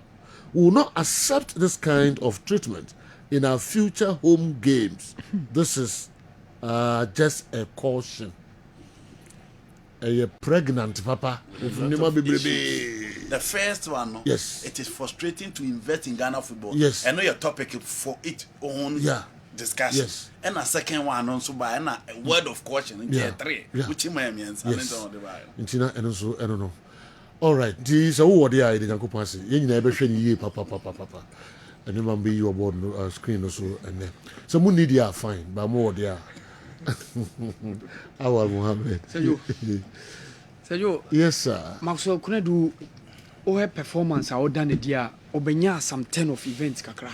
Oh, South Africa. Okay. Black Leopards this weekend omo winning by a good 2-0. Okay. Any team now but Sergio omo 8 on the league log on omo table out of 16 games on mabo. Me person just say teams near teams here 16 teams near 16 okay. Yes or the team no 23 points out of 16 games ayabo so in between omo any first no 8 points per okay so if he manages as a job, bet me aboy Jumana aboama Black Leopards aba league no. Oh league na. Ni obedi top no kwa na automatic promotion. Okay. Na second third na go into a playoff. Okay. Something of a sort. Okay. So like far beyond reach say team qualify. He can make a very good job and make sure say Black Leopards beba into the South African PSL. So say you koba me of course. Say you early game no controversial issue be by. Game now Orlando Paris boy. Go be by na. Say you be try na you be put video no na. Okay. Coach Marcel Kola say CAF, yes, it's good say VR our Champions League no. But ya na VR no ba from knockout take on. The group stages in the new ho. All right. And also on make it record second on farmer group stages because there are incidents be I see as you and ye and say you ever try na ye that video na mama for her. Said yeah, and of course other stories were ho. Nigeria 2013 AFCON winning squad na. Mienu aba omo league no. Among for make request say back come count but say you ukoba me were interest and of course Novak ne any Carlos Alcaraz games so say you and also of course we are no pay ya say you ukoba quarter final no. Right. And it's a very very strong game I so it was Australian no people. Ben now tipu Coco Golf. Yeah. I know anye Paula Baduza the Spanish international no. Edinechi Akafom. Yes. 7564 yeah. 2-2 bad. So all right. Ndiye kwabana obebi mama e. Awal Mohammed and so no. Maminko 11C Ajumawura saying Champion Joe, let people make all the calculations they can. Kumasi Asante Kotoko win the league. People should check the ferocious momentum and team depth of Kumasi Asante Kotoko. Okay. Hey, 11C. People should check should check the ferocious momentum and team depth of Kumasi Asante Kotoko. Hey, Ajumawura, Yenjay, the ABC. James Kosi saying Chelsea and Samuel Boadu intimidated referees. Okay, meba behe a message here out there bay. There be out there some two bisu. Our Abulai. Akwaba. Abula se boko. Energy nkwa. Yeah. Okay. Me kwaba no be kire energy akro no. Okay. Okay. Abe worry about kwa kan wana. Me number about me go see your preparation kakre. Abe ba kwa kan ho. So this is now court number 4 now. That's what them random acquaintance. What's your problem? Yeah, kwaba. With the me ngura isa how the emphasis every trust. Abulai. All right. 24 more kwaba. Sayo so. Janishwa. Wa ena beba. No crepa. Didn't I? Sayo. Simidio. One day bachelor was. Yes. Yenja se me amatia se then I dey I'm afraid. Sayo we do asipi. Ave fanche mo din ma woni watie fo no hwefo nyina ena no pay. Na me mfa o mo nyina Embra Divine Hope Herbal Center. Ya share kese no ewo Kumase Macro abusia kru ajanshi. Ye de adura your friend say otwea herbal powder e de abadwa so. We ni abiduro kroje a ye tigu nso hiem na ya nom na ye ni padua no mo adwuma. De bia me say ne de afini ekọ me bia me di kan numbers no. Say ya no mo frame say doctor numbers no on kan ntem. Enti me strofa pen nefa paper na tro me numbers no ana asa be body egu phone so na ebra obogu phone so no we are friend na ye ni nkomo emfa dro no aye 0591 56 55 57 0591 56 55 57 and 0551 22 82 81 0551 22 82 81. Last number is 0550 63 90 37 0550 63 90 37. Assign your WhatsApp into who are broaching na person needing come out. What are your WhatsApp audios ni faso? You know be doing come kama. Dr. Alex Fire here. Okay. ɔtwea heba powder ɛna anɔpɛ yi wote nka sɛ yɛbɔ dawuru ɛkyerɛ wo no na ɛyɛ na da bia asɛm a meka ne sɛ nipadua no hoɔden nyinaa gyina sisie no to onipa bi a wɔte nka sɛ ne sisiɛ no ya wo sisi akyim wo sisi asuga wo sisi nti wogye wo ho a ɛnye da bia wokoto afaade a na ayɛ su wosɔre atena ase a ayɛ su ɛfiri sɛ sisie no ɛyɛ wo ya saa nipa no na mekamfo ɔtwea heba powder ama no na onya wɔtwea heba powder bi no wɔte bi gu nsuohyiem na wɔde atere num na wɔnom a afei sisie no ɛyɛ ne yɛ no nyinaa no ɛba abɛdwo no na ne ho ɛbɛtɔ no na ɔno so agyina brane sɛ bɛrima na woyɛ bɛrima na sɛ sisi yareɛ bɛtena wo so kyɛ na afei ɛbɛyɛ 2 years no atena wo so no na wanya guy name ɛwɔ maa no hɔ Mr. 2 minutes sisi a wode bɔɔ so petere no agyem yɔɔ ɛno na mekamfo ɔtwea heba powder ma wo sɛ kɔhwehwɛ baabi a wɔtwea heba powder wɔ biara na ti bi gu nsuohyiem na bobɔ na wo so gyina brane sɛ bɛrima na ɛma wo ma ɔpiafo afei onipa bi a kooko ɛha no kooko nti bonsa ne yamu ebom asɛ de nsuo amuna ɛbɛtɔ no kooko nti sɛbi ogya ne nan a wobɛhu sɛ mogya kakra ɛwom kooko nti tɔda bi a ogya ne nan a wobɛhu sɛ ahoro kakra bi tɔda bi wobɛhu sɛ ɔtiti sɛbi ne to ano no ɛhɔ yɛ ne hene kooko nti ɛno nti ɔdɔfoɔ mekamfo ɔtwea heba powder ama wo sɛ kooko atena wo so akyɛ na sɛ wogye wo ho a ɛnyɛ wanum nnuro nso still kooko yi wonya ayaresa mekamfo ɔtwea heba powder ma wo sɛ kɔhwehwɛ ɔtwea heba powder na sɛ wonya ɔtwea heba powder na wote bi gu nsuohyiem na wobobɔ a kooko na ɛwɔ wo nipadua no mu nyinaa no ɛba abɛdwane na wo so wogyina brane sɛ bɛrima na woyɛ bɛrima na sɛ kooko bɛtena wo so kyɛ a ɛno na wanya guy name ɛwɔ maa no hɔ Mr. 2 minutes petere yɔ na wagye mu ɛnkyɛ na ɛba saa ɛmaa no ɔmo mfa wo nkɔ hwee ɛba saa wobu a wowɔ ɔmaa nsɛm no ɛbɛyɛ kakra bi onipa bi wɔ hɔ so a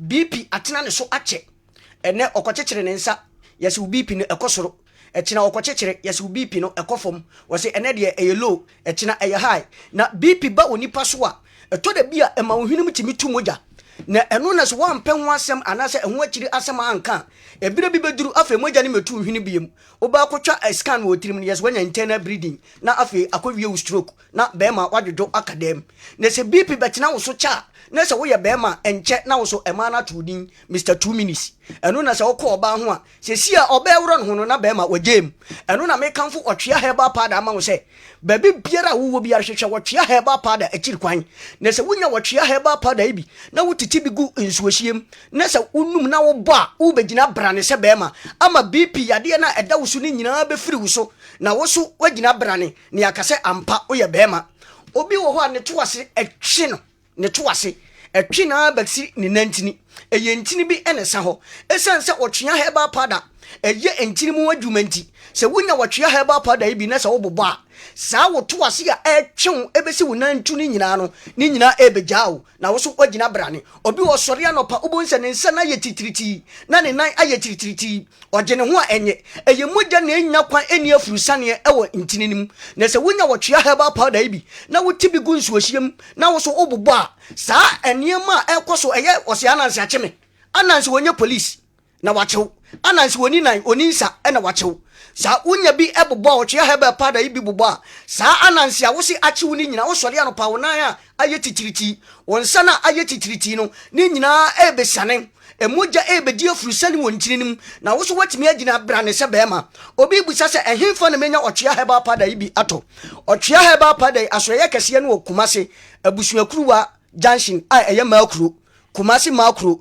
abusuakuruwa junction omo wa wa nyinaa ɛnkɔ Mumuni Away Enterprise kofoduafo ɛnkɔ Gabson pharmacy kofoduafo saa soso na sunwanfo ɛnkɔ Cap Heba ɛne nimdeɛ FM no ɛne di animhwɛ Cap Heba ɛne nimdeɛ FM no sunwanfo ɛhɔ ɛna monkɔ saa soso na ɛnkrafo nyinaa ɛnkɔ Accra ɛnkrafo no ɔmonkɔ circle ɛyɛ baabi a Kessben FM ana Kessben TV ɛwɔ no ɛhɔnom Vodafone office n'akyi hɔ a wobɛnya ɛyɛ ɔtwea heba powder ne bi atɔ takoradefoɔ ɛnkɔ AA Mensa menkasimfoɔ ɛnkɔ Jeff Heba ɛhɔ so wobɛnya ɔtwea heba powder ni bi ato na sɛ wonya ɔtwea herbal powder bi na sɛ bɛrima saa koko yadeɛ saa sisi yadeɛ saa bp bi ɛte wo so na ɛma ama wo name ama guy ne Mr 2 minutes ya na wonya bi na de gu nsuo hye mbobɔ a wobɛgyina brane na wo bɛbɔ adwuma na ɛma ama wo ma opiafo deɛ meka ne sɛ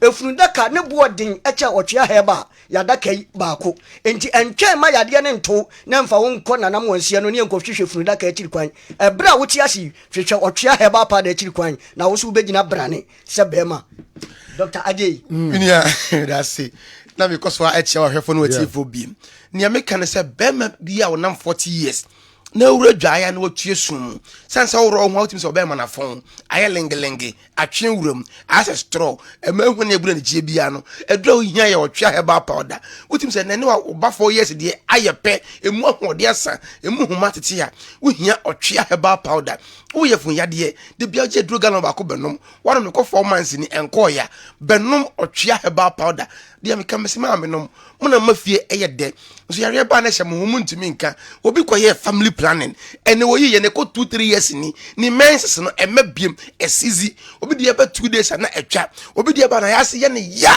gine ho enye mesra wo na wonom ɔtwea herbal powder na obai kɔbasa umfa nsuo hye emfa mfra otu na from numbers no meto me bo ase akiro de obeye no ma meka se okwan na bie e ka wo ho enso bi gu potholes bi ho no ma oba akra no ompe ta ko hye pant me no miensa wo de oto otwe na fre doctor meto me bo ase akiro nia obeye na besiesie ne kama de ama wo akonya fibroid yesi ebeye operation ato ne mpaibo e na ono ho ano ntin wa yemsro nya bibia na ye mpaibo ade bi ho no ma ehia duro ehia yaresa obenom otwe herbal powder oto afre me oba na meto me bo ase akiro nia obeye no koko na atete wana zia yo ba to otwe na frɛ me meto me bo ase akyerew ne obeye na atu ase ama de me se me pe aduru atu yare ase kyɛn ne so yare no because more na so ano no na yare ni ebenyini afi na aya asem kɛse abɛya adeso asoa abra otwe herbal powder honom boss we ehyemu 50 abusuan kyɛmfa okoba bi a 10 cities ba ko say and 11 cities abro so ya 12 cities ye nton trasa tokon no box no de hyemu 50 na oto be sifie anopa twa tea na de gum coffee bi na de gum na onum aduro na eye adwuma we enya nwono enka ene ni achi wade bia se me nom nsa me nom aduro enchiri bibia de ehia na se be kɔ ni padua no mu na aye adwuma nti me se me e man to me din Dr. Aji me say oba was 7 gate be ma no oba wura dem a e wo say wo bie ma no bie first gate second third fourth last one na 7 no na me de no mo so oba na tiem Aji mo so wa twin to kakra o se me nyai wo se to so akɔ ne ye na be ma time 2 minutes petere pio be de na oba timi atiem Aji so pese oba atiem Aji ya wo de to twea no utobia frame Dr. Mpacho me sa kan otwe na bi me pe 20 minutes me pe 30 minutes me pese me timi cop 3 rounds 4 rounds na me di key bi aka otwe na ho na me di amount na we ye bema na 50 years e kona me sremo eya monje 10 minutes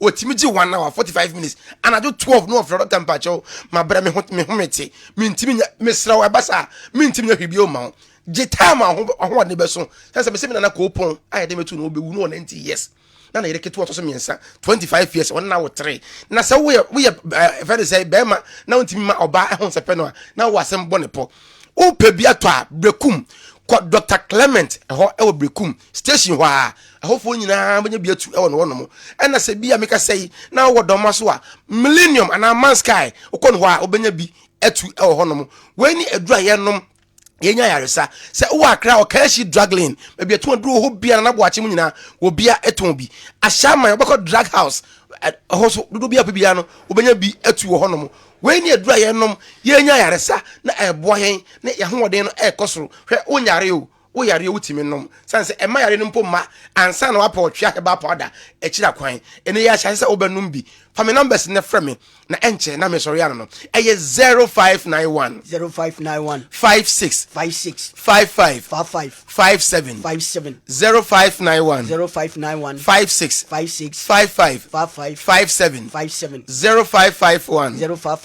22 82 81 0551 22 82 81 and 0550 63 63 63 90 90 37 37 0550 0550 63 63 90 90 37 37. Eduro no ye otwea herbal powder enti yes eja ne hyewa wa obeba.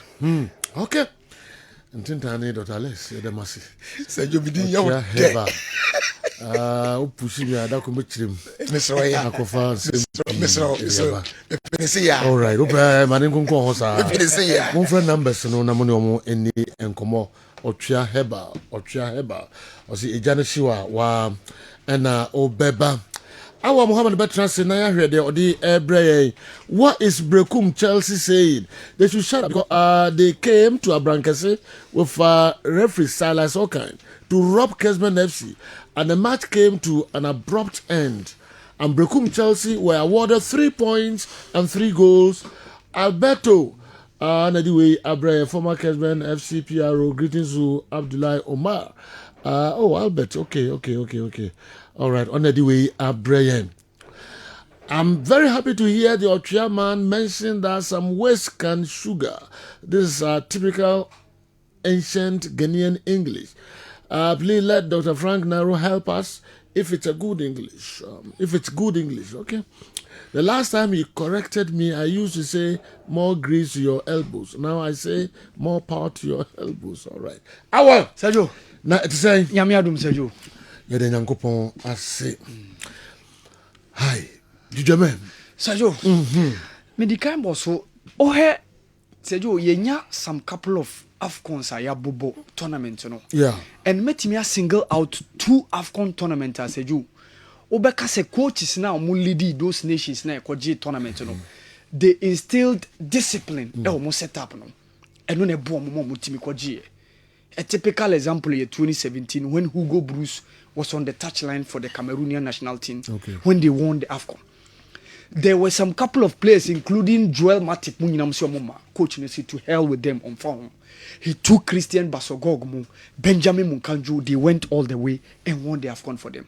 Obeka in 2013, when the late Stephen Keshi was taking the Nigerian setup, Peter Osaze the wingy, now he was in top spirit, high flying player. He told himself, "Won't discipline yourself. You can't be part of my squad." And in the turn of event, that year, Nigeria went all the way and won that AFCON. That was the year Joseph Yobo, when he was at Everton, Stephen Keshi catch and say, "Yeah, we experienced, we a captain, but me patrol and chain. Near Kenneth Omeru, mobile, any Godfred or Boa Bonamo, Yemomo." Sunday Mba was a local player by that time.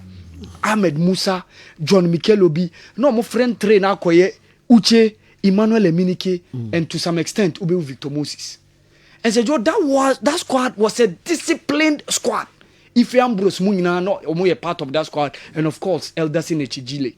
And said, what squad now they rised up, even though 2014 World Cup went to Mianko. But call 2014 World Cup, yeah, it me reach quarter round 16.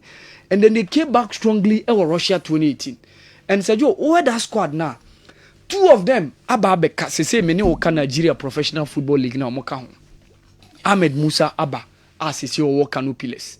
And of course, Brown Idei, Aononso Abba, Asisi Onusu Sinakai, Edima Nyimba. Even 2 weeks ago, Yebeyini go out Shema Nyimba during the CAF Confederations Cup against Black Bulls.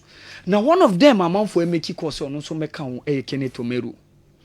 Said, this boy, now he was part of Chelsea setup. Oh, you know. Onya kwan ewure mu into Chelsea, but unfortunately now oye young. Nti se onya chance no bon wure mu through the squad no anye yi. Okoninam Leganese, Okoninam Kasimpasa, Ewo Turkey, and some couple of other clubs.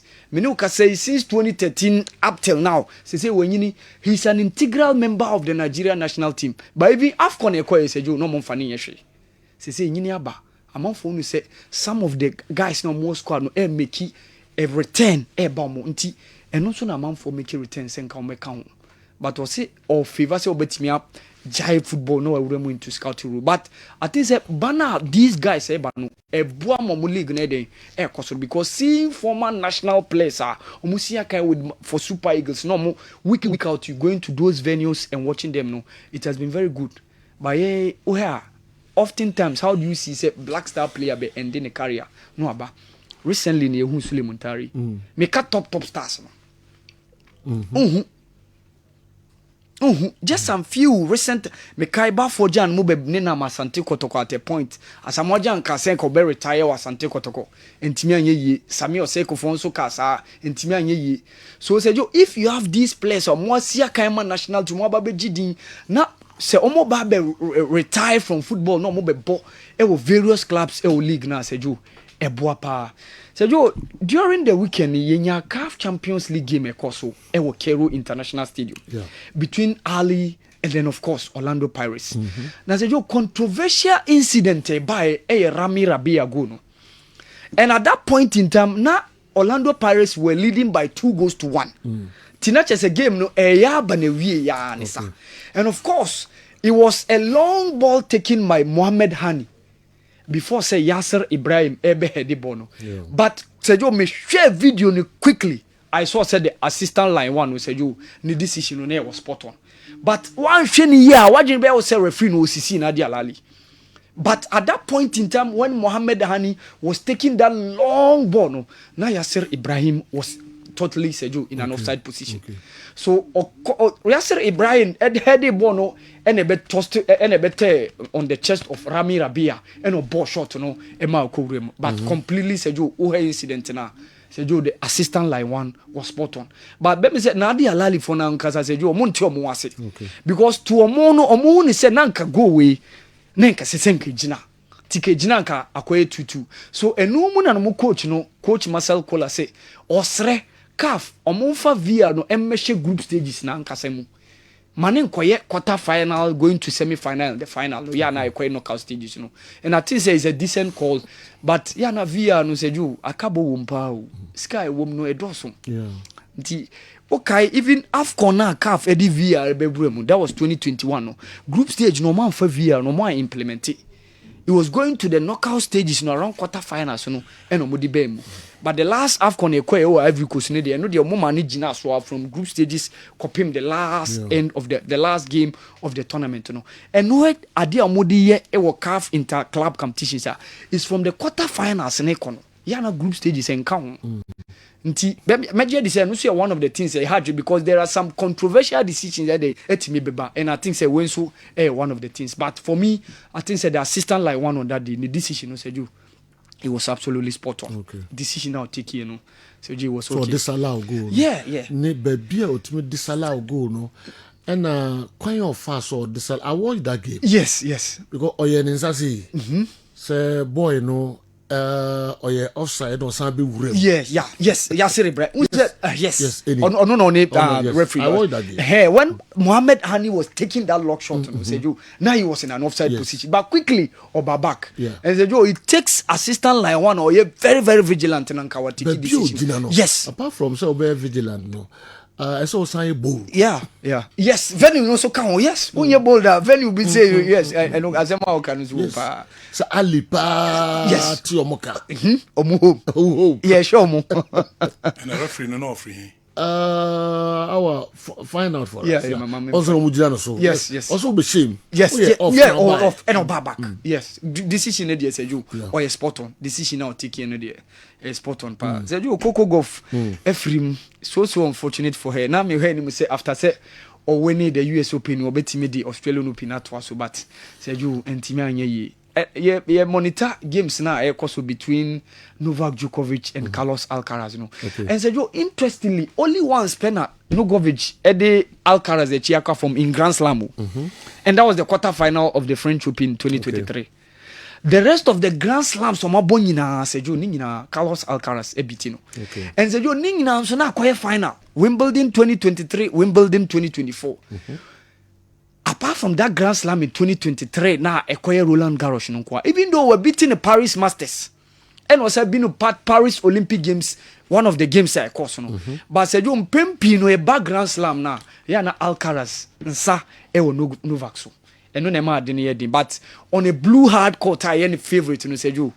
Major de say Novak a highly tipped to beat Carlos Alcaraz to make it into the semi-final. And for him, Otimi Drew, I said, I see him winning this year's Australian Open. And where in Prempi, Dudona, ne Grand Slams now, Australian Open, no, Edos Wumpa, so said I favor Novak Djokovic beating Carlos Alcaraz. Or who's a winner? No, ever winning Australian Open. Yeah, I see. From Omumi, surprise behind him. Yes, from Omumi, I see. Say Niobe winning, eventually is likely to win the Australian Open, the first Grand Slam of this season. So you know, Boston Celtics at the Golden State Warriors, a chica from Steph Curry was trying the best set on snatching those points, but honestly, going to Boston, Jason Tatum, they make sure so they arrived into the game very well and proved to their ways, having 125 points around and then 85 and said, "You, Gab no name pa." It was total beating.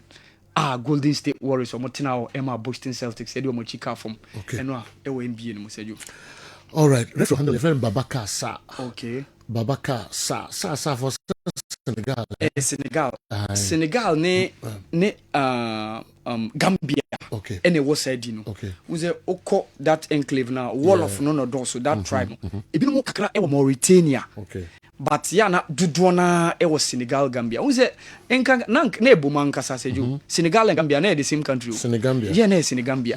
And a Gambia betiomo. And seju owing to how colonialism e by no. That's the reason why in Pempi unsa no. Nti yana colonialism na ma some of the countries imunte matete. Before your kingdoms in the family. That's the reason you see Traore ewa Ivory Coast. Ube Traore wa Burkina Faso. Ube sen Traore ewa Guinea. Okay. So Senegambia and Senegal ni Gambia they are more power and the most tribal dots where the wall of people no. And say you these were the people are more. Enti abla beso hu linesman no free. I send referee no. Yeah. To me bold sir a disallow. Ali Gola Washa and Gabon needs Senegal for in terms of Champions League their referees are very bad. Okay. Or make it the wrong decisions at the wrong times. Okay. Bet me go no beba baby who afraid the for problems biaba into Kotoko say your African Cup those days in a say a referee no free Gabon and Nadi and Sagu so. Abulai Omar. Me and make us as a mutual. Usi Oniaji. Yes, me hear me buy and I Kotoko baby. I don't say no, me feel improvement at me. Yeah.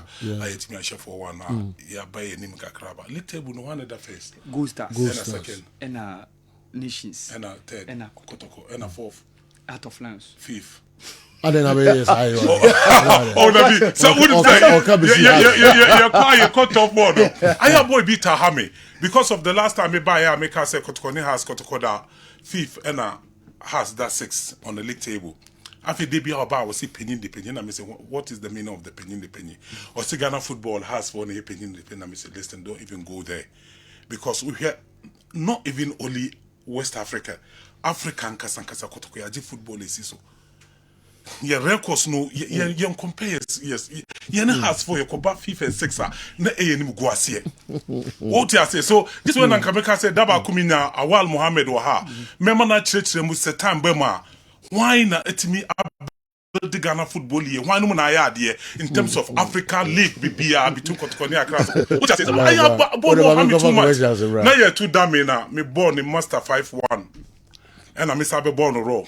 Now I think I am the because I know where has me be me will be on support me. And now by me but you be nanti row me born 5-1. Oh, into a one or the buy na has for penny depending na Mr. Depe. Mo ya timu nanti 11.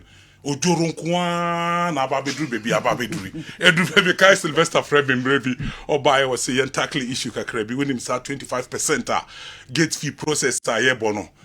Ukaisa Joe. Yes, I'm telling you. 2003, 2004. Now you do 25%.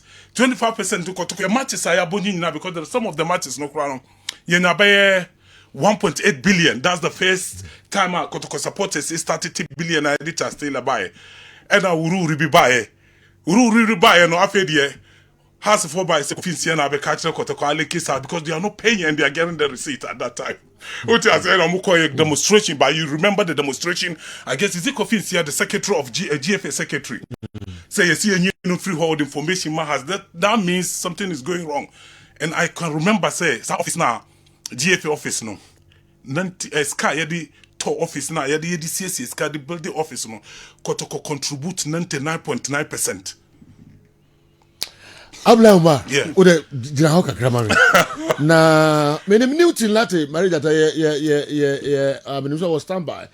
Yanko Dr. Dawood ho na ye fankra to kakra bi ba na fe me ko Newton ho na mahwe de osi opeso de tu dwane no. Brekum Chelsea ene media ma game no. Ombetimi awuram kakra e de amaye. Yanko fa Dr. Dawood mra. Ablama me mo wi wasem. Don't worry. Me come as ya. Manso a.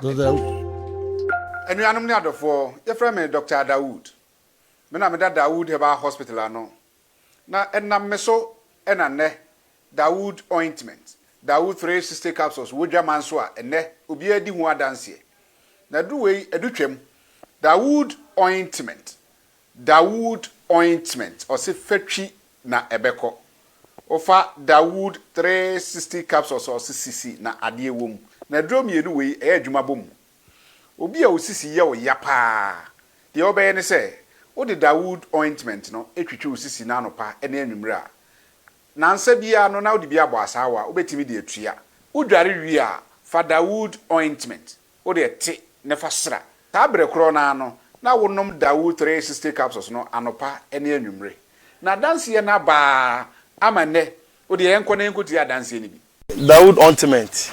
Edrowe me straighten and well done. The toda me pon djuma na me honam nyina me ye me ho bibi enye ba se minya sa Dawood ointment we na me twitwi a na no paso minya Dawood 360 na me no mo a ese kwa le me ye adwuma kra se kane no te do we de edi masema ma na be di so asema ma ye electrician na ye adwuma ekofia yentimi na Dawood ointment so ye adwuma na obra okoduru fia fa twitwi ade be che no na ho aye den Dawood ointment fa twi keke na ebeko Lua me yusu mama hoden pa ma metumi gba odwuma bibi e kama e ma me ye Dawood 360 capsules and a Dawood ointment o me mene we no na do we no so twitwi wa aposo e be ma ya oni nyina afiri o ma de e che otumi be gba odwuma Dawood ointment fa twi na ebeko da bia amafo company da o ka musa akọ spreader mi secret na nu ani ebudo na ani Dawood ointment ene papa mi sole anopa mi di twitwi mi sisi achi mi babia he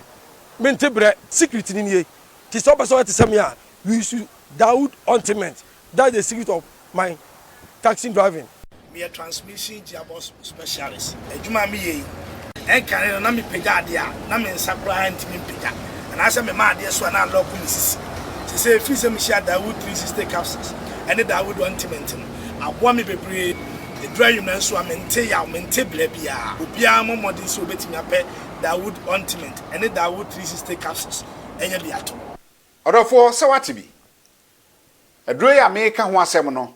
Eno ho adanse ene wono madi no. Ko pharmacy e ben wo. Herbal shop e ben wo. Ne koto Dawood ointment. Dawood 360 capsules. Na se de enkrofo di ho adanse no. Wo so be di ho adanse. Wo pese wo frɛ ya.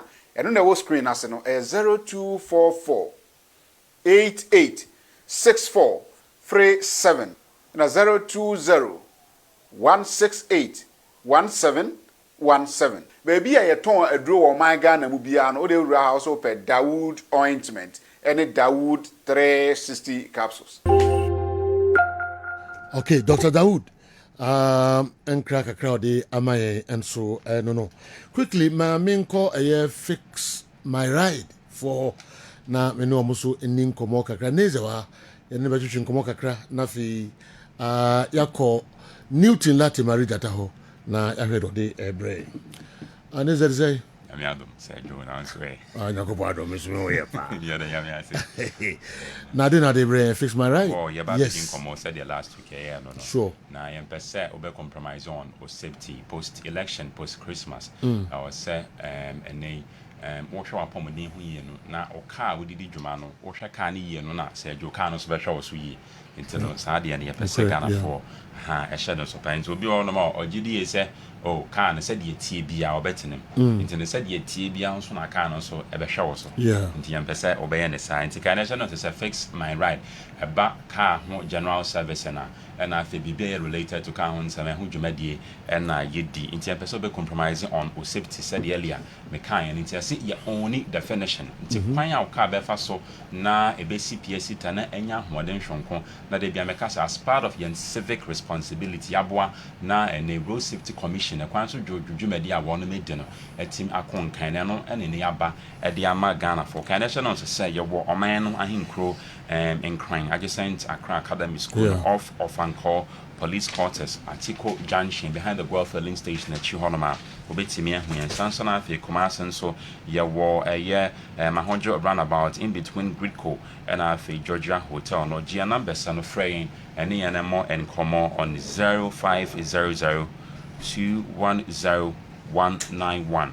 Obetimia Frey BM on 055 149 8884 na wetimi and so any anabo and komo na bibia and so ako fine and so a day amawo na yebeshan komona as say yes oba fix my rider yenjumedi na yedino eno na my edan so na mse Ghana hanum say obi ani hono my ni wonom edibi na yesi yeboawo na yeboa siesie o ka no na yemawo nimde and so efa ye ka ho na last week me ye this very weekend so mekoso and so ato aso na certain terminologies bia efa eye ka ho ane wote na nso unim no yaboa na nchechche no and so atimi akoyi na yeso ba ye na aso ye a anam say ye wo the current contemporary world of digitalization tino yeboa na ye de mfidie detect car fort ahodo bi e wo ho na ayete se ni pedia na yare na wakọ hospital na kwa kwaje ayahwe obi ono mokra yen hyedan diagnose ba ye boye timu yesi yen diagnose na yen boye timu se na ebe ya yen pese ebe compound o problem no enso e de amount intene ye de mfidie na detect fort ahodo bi a e wo oka na ho na ye de amount na eba no cars sizes enso a ye ni limitations de ye heavy duty trucks ye je na sensiesie wo ho a ya ye e de amount sanso na fe cars brands ahodo bi a from Matters, from Chevrolet, from Toyota, Ningina, and also Yaje, na yesiesi, and so at the amount, na Okano, and so at me, Enya, Wadensho, was sending a beya, and no compromise on a year of safety. Na Sergio, for the purposes of education and academics, my man clarify, say, I was well in other jurisdiction, Okama on the money I don't see a year, but I hadn't seen ye.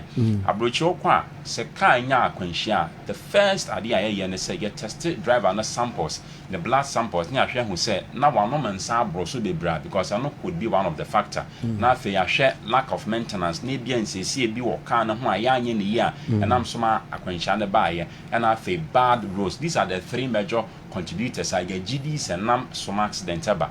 Na fix my ride yen focus and say GD say aha yen shadanye but the GD says enke yan ka be a lot of accident outdoor e koso e wo man Ghana mu no ka dodo na afi de fe ne lack of maintenance ye bu yani e de ye de ben e de guso nti ano na ye se ye ba na ya ba beboa na ya ye e de amount nti ye wo de fe ne round up checks bia pesa o car no embarking on a long distance journey se car no ntimi ntum fa ma ye na so e wo ho no ma ye beba na ya ba behwe de amount se wo se ne ye de tow trucks e beto na ye ba ne be ya sa round up checks ni nyina ye enso de amount ansa na ne watimi embarking nti se ne se ye ba na se bi hu se car no e bia fort ba ko mienu miensa ntimi mboa wo ma ntimi embarking e wo journey na ne ye siesie no fine enso e de amount one kasa nso before so obetu car no personal obetimi ya sa round up checks no so I say who say pasa round up checks na wo yam car no utu a ebe compromise on your safety and I say compromising on your safety nti ano e ye nkomo baako enso eno no sanso na afa ye wo de friend say overhauling ye tate pa na overhauling na mechie mu a once a while wow car no say de nipadua no ye say fa ko check up na ko hwesa ampa wo ye healthy 100% na ene wo ye sa overhauling no na ye disasamble part a hodro wo car no nyina na ye hwe say sa part we inform so wo ho ehia siesie ana se wo se yesesa bibi ya de ben e wo ho so question is when was the last time ene wo ye de friend say overhauling e wo car ho say adwumadi ne ye na ye di e de amount me show here live on your television setter obon say numbers na ba be go eye wo screen so no ase fa na efre na ne ye na mon komo kan national so say ye wo man na hinkro Accra Academy Accra adjacent Accra Academy School off of Anchor Police Quarters at Atiko Junction behind the Guelph Link Station at Chihonum Commercials your 100 runabout in between Gridco and Afe Georgia Hotel be free on 050021 over from 0500210191 and Afe 055149 8884 na watimi ene ya na bonkomo oka ho general body works no so yeboa na yasiesie no fine pad ama scratches ahodo nyina no yeboa na eno so etimi afri eye oka no enso eho sanso ena afei oka na bia na owo air condition that what on no person will activate air condition no yebeye the amount the eno so asay aka no is in existence we use it that many opese yen repair no eno so ye brand aye the amount am say gidi say car say ya monopa no do one nim air condition activation ye obese no e the amount nti yem pese ene bibisa enso ebeto nam say kasem ho ayeden na wanya value for your money na bibia konkan sanso na afi ye obibia eba no car mo terminology ye friend say car upholstery. That is commonly a kind of car interior deco. Into the interior deco be a walk or car in one opposite way from a seat belt, or seat covers near Shasha honing in our dashboard, opposite Usis Mona interiorly or car no a more AFM over fix my rider. Sergio Mediano, ye at the amount. Sanson Afi or dear friend is engine tuning. Engine tuning no either so engine a sacra nayam faffle for in Sika Mumawa and also a bayanesa, opposite the young dear friend is engine modification, it be a party be what engine. Na ene asay yentu ne afafoforo enso ensi ho a eno nso ye agebre na ye di sa adwumade no enso e the amount yen pese obe compromise on safety as part of the civic responsibility aboa road safety commission na ene wondwumade a ye kwan so jojo dwumade a wonom edino yen so ye contribute yen quota sene ye be ye ne safety no also uncompromising. Opesa ya car mo electricals and as a common you can say wiring na and on see the hujuma at the amount panel be apesa the ball can any money another do na gd say a cards be na a ya na one panel there be say what car na say ni panel cry any mu obetimi aba emu electricals na be ya the amount security gadgets then also e fixi e bi ewom and so at the amount fine nene okano bibia enso atimi akonkan dia ma old type model cars they ba new type model cars old type model cars they ba new type model cars sanso na fe opese wo yi car ewo amanane e bia ba bedru port uni sika wo dia ne so be friend ye be negotiate fairly a wo beto na yenso ye ho atoyin ne ne oka ne aboa na ya clean out of port enso e dia ma ope car so apa oba na se ho no ma location na media to bia na hojo roundabout in between Gridco and after Georgia hotel once a cars be brave ho no ma ye de ben ye a ye sesi nti se na ope car aton so a and oba ya se ho no ma ye beton bi enso e dia ma wo de car ba garage and on the aboa kese ato so yintimi enton ka ne ma wonya wo sika no so frɛ ya e ba be fa ka no ne akwa kɔtɔn enso e de ama na ene sika wo open no won san so atimi aka oka ese fitting shop ache wo gidi ese ne ka ne bia ye redundant fit afford one time we go so ti aba asese hwɛ na se nye beyond repair ne ye ne be ya ye be ya de ama so pɛ so oton as scraps e de mayan alumia and so ye beto na ye tia wo ka enti we eye encommodation ho a fix my ride yedi and so at the Amagana for into live on your television set once here numbers no egu asem sraw fa frɛ menka sɛ wo twa mama kasa bie sabre ya ofram mpanimfo so betimi ene wedding community sɛ wo skilled labor na sɛ wo unskilled labor wo de ane sɛ wo use car wo de car di wo dwumadi wo de ane sɛ wo be ya de ben wo be frɛyin na de wo mu ne sɛ wo de wo car di dwuma na car na air kwa na along the line a break last time my example be say obi a akwa ya from makeup ni ade car na air condition na break down and one say yakwa ne koma na car foforo ana o switch ya no betna ye di ni ana ono ne de na air condition na break down no ye de koye na so ye honom ene ye koye ye nti no ye ma all these services at a cost that is very cheaper na ye affordable obia and so ebetimi afford the services in the nti person be compromise on safety we can break it down in the middle of the road middle of the road no omo abana ma car foforo ye de car de. Wow. So do you have to register that? I still register and I say, oh, freke. There be oh, freke. There is one member. Oh, meet me. Oh, we be yes, and I'm meeting. And no, it's na me na man. Meet is me can not tie back. Oh, and I be 12 o'clock. Drum number. And to friend any amount of final on 0500 210191 and I say 055 149 8884. Now, two bonus account numbers. My ride. Very good. Over Frey on 0500 210191. And I say, Ubeti me Frey on 055 149 8884. na besa no egu screens and as nti offer fix my rider sa adwumadi wing na at an affordable price ye the amount na bibia ko find the amount say you neze bedasipa fix my ride na nyuma mudi de buru adwene nti asese kra wow itama for mon fan numbers na fi mu ni omo ni nkomo na mo bia mo hia bia no so no omo etimi aboamo. All right, Jamsco SSA Joe Chelsea and Samuel Boadu intimidate referees, and he intimidated the referee, and he robbed us for them to get a draw. So Samuel Boadu must be invited, or else everybody also do same. We are waiting. Tell Abulai I'm waiting for my package. Jamsco and the way about the who's be from Buchaba now to now package say the ebe bro. all right. Inti na the also the aba I don't know. News so why ready amamra hon tentem na fe me mehed the brayen. Newton Latte Marijata. Okay. All right, Chief. Masomo studio. I say me try refgala videos too bia. I say whatever in time, but what I mean take charge, no not me quickly. Untimi nkasa kala ma enti videos no ye nya ho adwuma ana ye nte wo hwe. Eno credit. Promise ade amaye no nti ye twɛn. Chief Matibos. Now Ghana Premier League no so one of the seasons I'm yankasa personal money league no papa.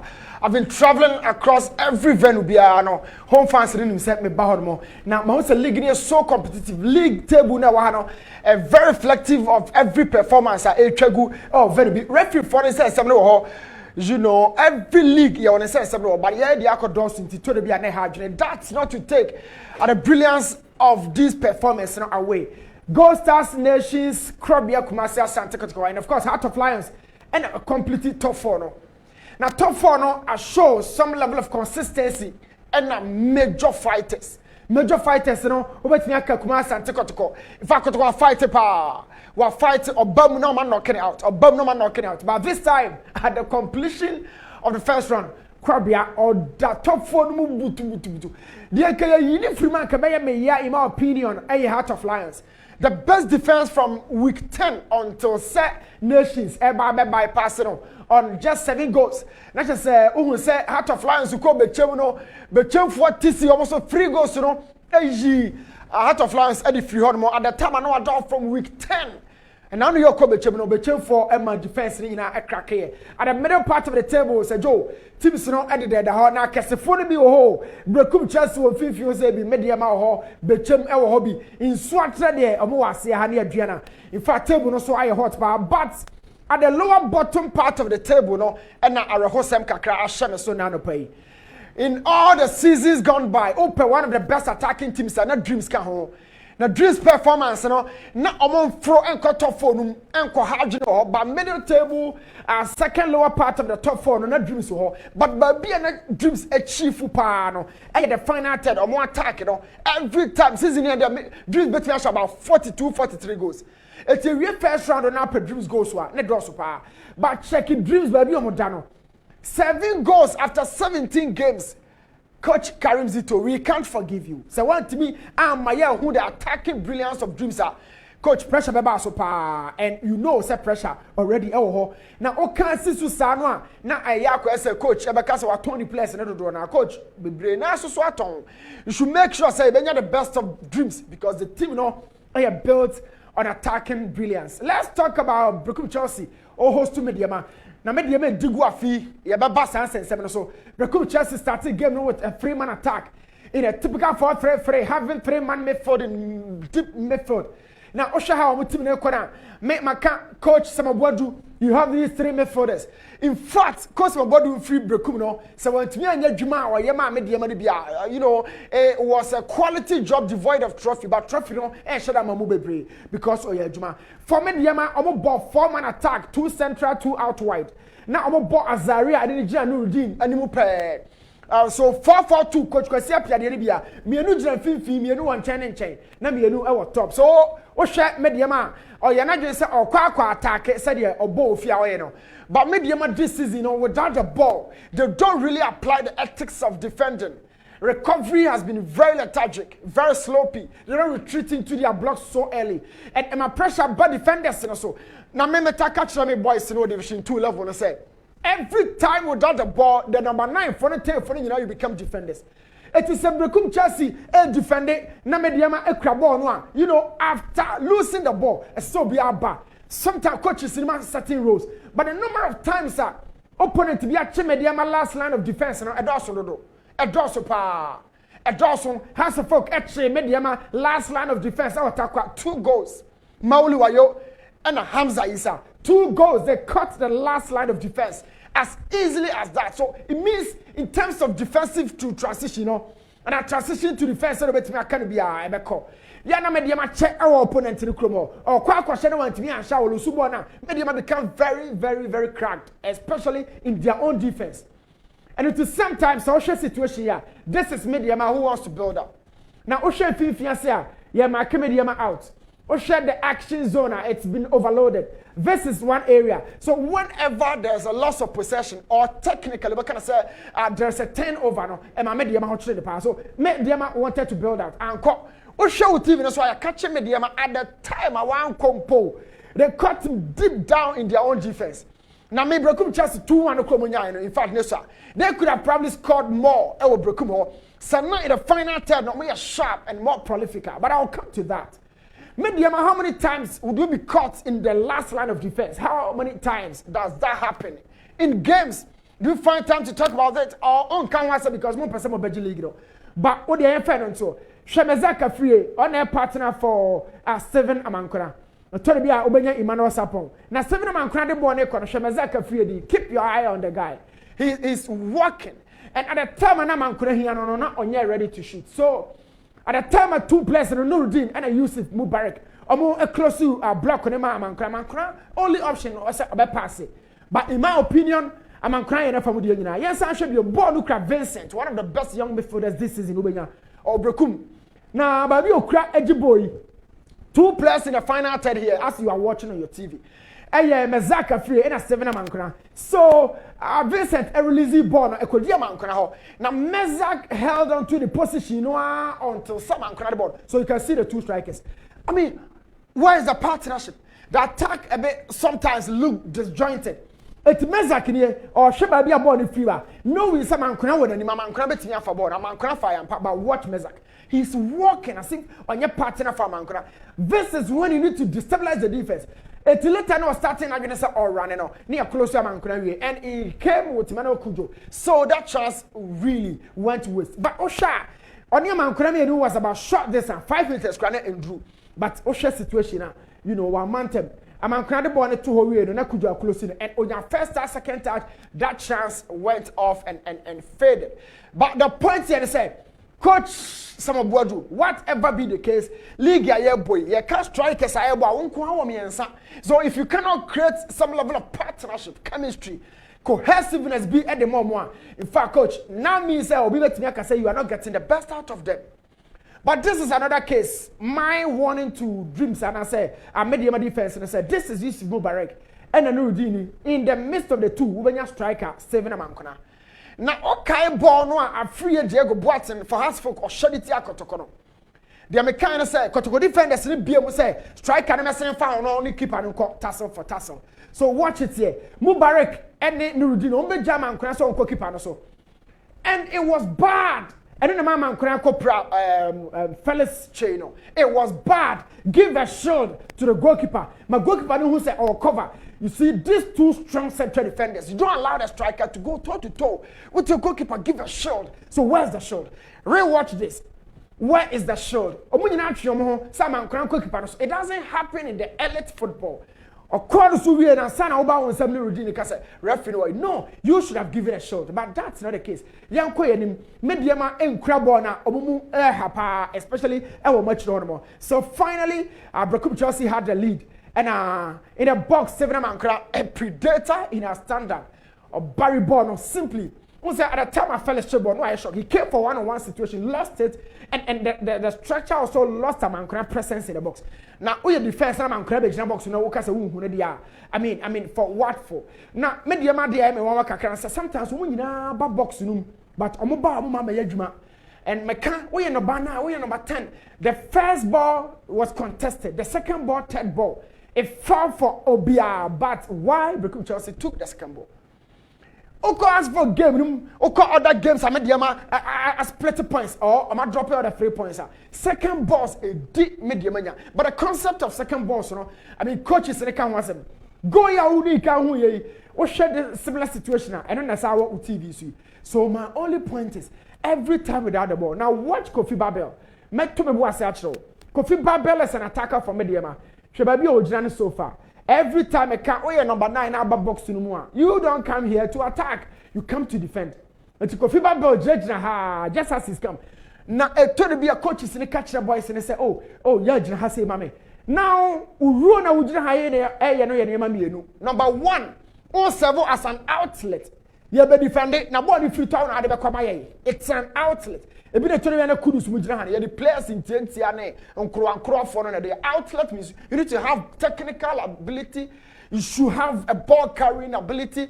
You should always be very quick into what they do. But so we na ball it doesn't mean so we defensive job. So share na Kofi Babel na cheap and as a career for send goal scorer na ojina. Na so Kofi chance second ball ni be frat on afako.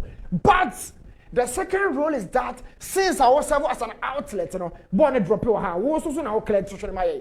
But yana attackers, you know, or move referee second role. No. Now I want you to say, Charlie, Pia too many, bottle, training champion, and a striker no abobono. Now that is a career for Seni. But because the team the crab ball, he becomes a striker. Now Kofi Babel, what cover distance, what about defense? Your poor game near check out distance, what cover, you never come, but you did not come to work. But on the other hand, maybe you a few chances. Be an almost so critical, and they had a very, very perfect. But one thing about this league, I bought a feeling said, my respected teams and coaches in the who's a team be called opponent to be caught in a poem, we say, oh, Miss Romy defending a penalty radio. In fact, penalty by become Chelsea consider, you know. It's one of the penalties are air for champion.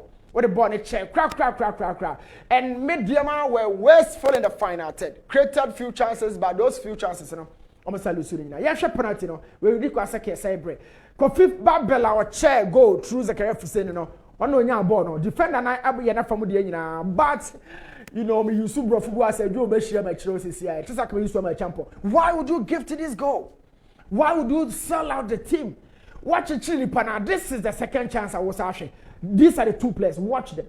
Now the best say oh nipa about 2 are a protector, which is an overload in favor of Beckham Chelsea. It would say defend the guy outside of the zone. Nina na way the perfect until say will die. Now the way you correct. Or say the block is straight and direct.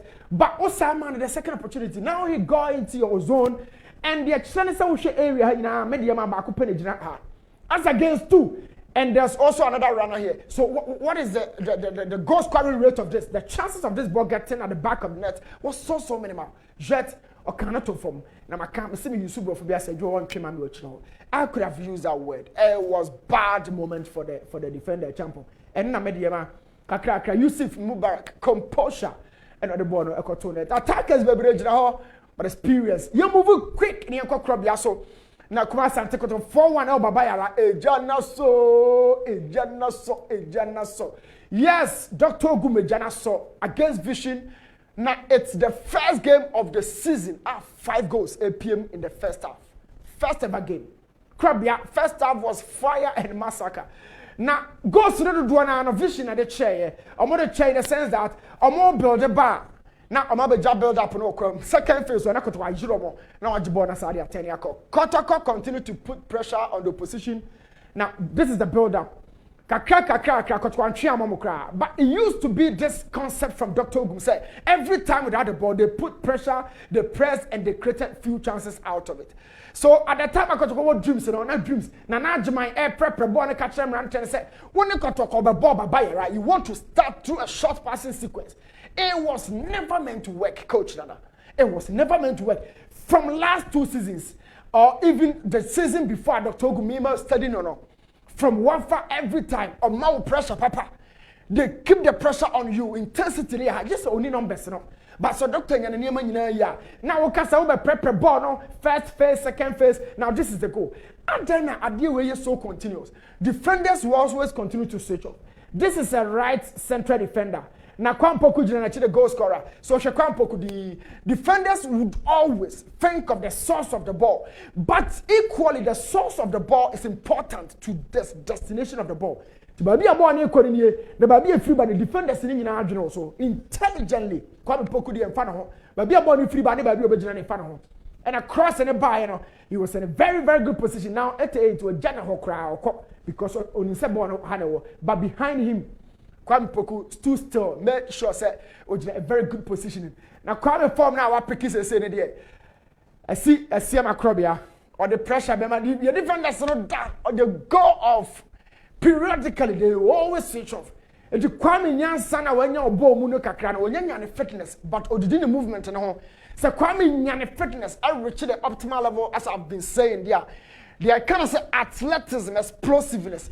The days I know no. Kwame Poku be hajine pa. But Kotoko team no in the final third edge, let's say team now who doing in attack. And Sana bar the midfield, probably now could defense. So this is the Kotoko attack. They created a lot of chances. One of the times I did back could be more part of said, we should go here, this is the area. Watch this zone. Watch this particular zone. Kwame Poku and the defenders me and Santem. All of them. Obiani one more. Oh yeah, where's Kwame Poku Jina? But Kwame was calm. He was moving very calmly and smooth. And the most important thing to do here, they said, oh, some defenders, you know, on the blind side, Marcus Rashford on him on the blind side. No, moving the ball, no, about it. So Kwame Poku is back on form. Now the ghost ocean, you can watch him. He could have picked the ball at the far post, but or near post because when the defender said that on his own clear ball. Forget it's a box on your being the general. So Kotoko's strength in the final third was really exhibited against Dreams in the first half.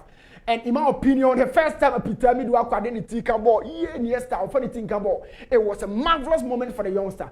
Naturally, wingers and form within Cabo, wider forwards and form within Cabo, the Iron Robin Mo, the Hazard Mono, Messi Mono, these guys, Red Mo, Kingsley Coleman, Sergi Gnabry. Wingers don't really apply the air duels. I won't cock but Peter made sure say or the ball better and the poacher's instinct. And the Saka down there, a long ball from Kamara had a very good connection with the first touch from Saka down right in front of the defenders. Now goalkeeper, watch it again. Goalkeeper now who do obey PR. I mean an exquisite control. Watch it again. Saka Dauda. Now my catch the doctor say that Dauda is more dangerous vertically and more central since one chain.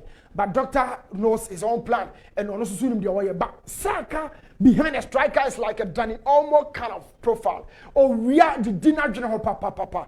But of course, without the ball, they go off in our box room. Without the ball, Kamara had to save this situation. There are a couple of other situations that because team is attacking team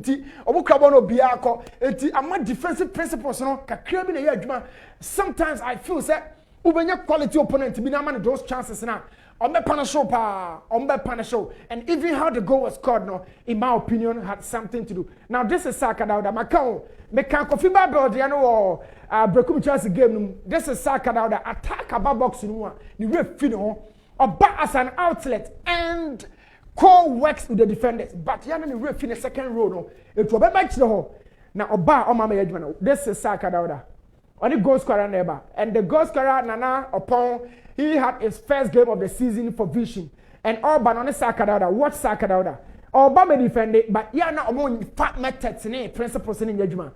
It will show the Saka who so defend it. Still, me so what that mentally, but physically, but you know, at two defenders be brave and China Metro, Kofi Babel and the same thing.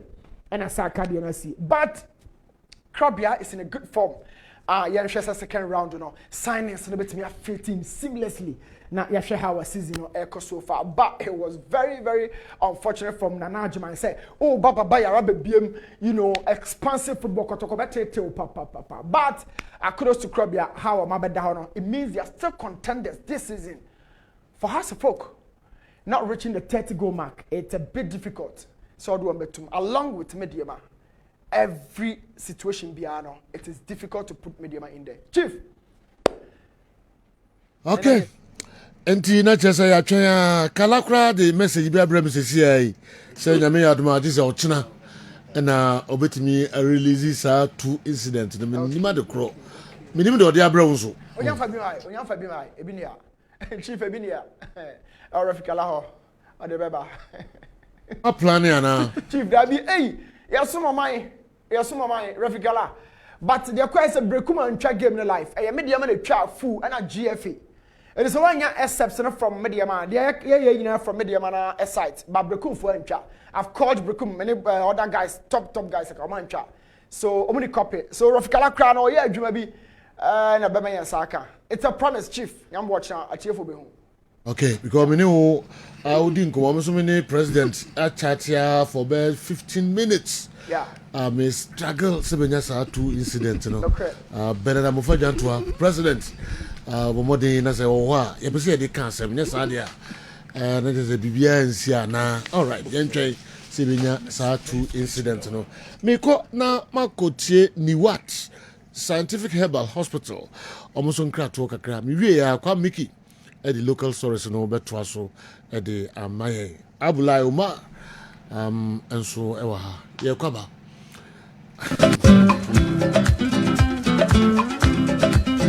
Msafwe Mwakwaba eba ni World Scientific Hospital ye a team of medical scientists aya create ya boom ni adi infidie mwaso eye adwuma o ya so ya hasi ya so ya hade nyesa oba ya sabi ni atam edu di amaw se di kokono na emum ye do to afidie so me afidie ye omu hwehwemu me ye omu adepote di yade ne brewo na se me omu enya yare ne di woni badua no so ye be che yare ma wato yare ase wo de edi ni se ni badua se wo to yare ase a utimi tu ase ntem Obani What Scientific Hospital Dr. Fobius ya dwuma ne se enubuna enu tan a obo ade e dwum ye no yenye mu hwemu na fe enwenu akasa e wo ma friends phytochemicals no ye extract say enwenu no na ye fam frem no emfa emao e bia o kidney no yare abem o kidney no say yanko na Ghana ha ye de take ahaban e de dialysis a o kidney no say akodu se den kura no a nyarehemu na nya didi na fo ni kirem e woni What Scientific Hospital bofra ban e boye ama wo diabetes ye de bofra ban e ne nyama bi efra e de mawo a e be bo ma diabetes na o sugar e koso pii no e no so aboa ama etimi abafum e bia na wo hwe misisi e na o problem pa e yo mema sem be ba bi wo no a onya tenkan kwa so mo ba beda obo so otimi nya hode ne pagya no no ba hyiemu a e hyemu ana adwo e no obo so atese ne be ma no ensore kra e bia na e no bia da so a wo nom yo ba na utie me na se e ya wo no problem e bia na e fibroid na kosi a wo no kwan ana wa kwa ya sabia doctor si ensuo be tata on kosiemu ovarian cyst ana se fallopian tube no e na block ye obebu okura wo sebu ensisi so ni nyina timi sinyi se ho kwan be ma bia na hu so e na wo form nkwawan e wo form low sperm count na wo okura be ba be ni hu so mu no na emwa be friends spermatozoa no ba kokura we nyina e ha esi awo ho kwan a obani What Scientific Hospital a enfidie de ehwe be da di amia wo se problem bi wo no mu a ne atimi ehu aduro na afi aduane e be kyerɛ ho adie pressure nti amo akoma bo periperi asem kura si ofi ntimi mo amane obi so hwe me na ne bia stroke akawa to mpam ye kwa wo ye ba wo so ntimi o kasa na pampan boni bi akyire ye no halitosis yade ba ko a ya no wan obi opewase obetimi akade akyere wo a ade bedi unya o kasa bia no obi atwene hwene okoda na nyimre o da o jonso antentem e papa mo mpanifo no e free 40 50 60 years e ko animo no o prostate na e kese prostate enlargement e ba sa o da o jonso antentem o jonso bebransa na ade akye e mane nka achi eme nkofa catheter ahoma nkoto ba memo abusuafo bi ebere nti manya adagye amo ya didi a nyadidie se ni What Scientific Hospital Ghana ha de o pa ya sabe ya dia ba fim die fidie e de twe enubena na afa ho de ni fra haban mu e de saw ya de ma wo a na e ni What Scientific Hospital yi wo Kumase Atonsu Monaco Junction ya Dansuru Bank no ene bi ene mhwe enkran so ye o ma 7 ye ben Janet Corner dan no 0244 087687. In case you are watching us from any part of the world, whether you are in any African country or you are watching us from Europe, you can contact us on WhatsApp +233 244 087687 or on Google Map. Just type the What Scientific Hospital and you'll be given the exact location. What Scientific Hospital? Nyanko Pwanda Rumenti, Wamoto, Edema. Good morning. Good morning.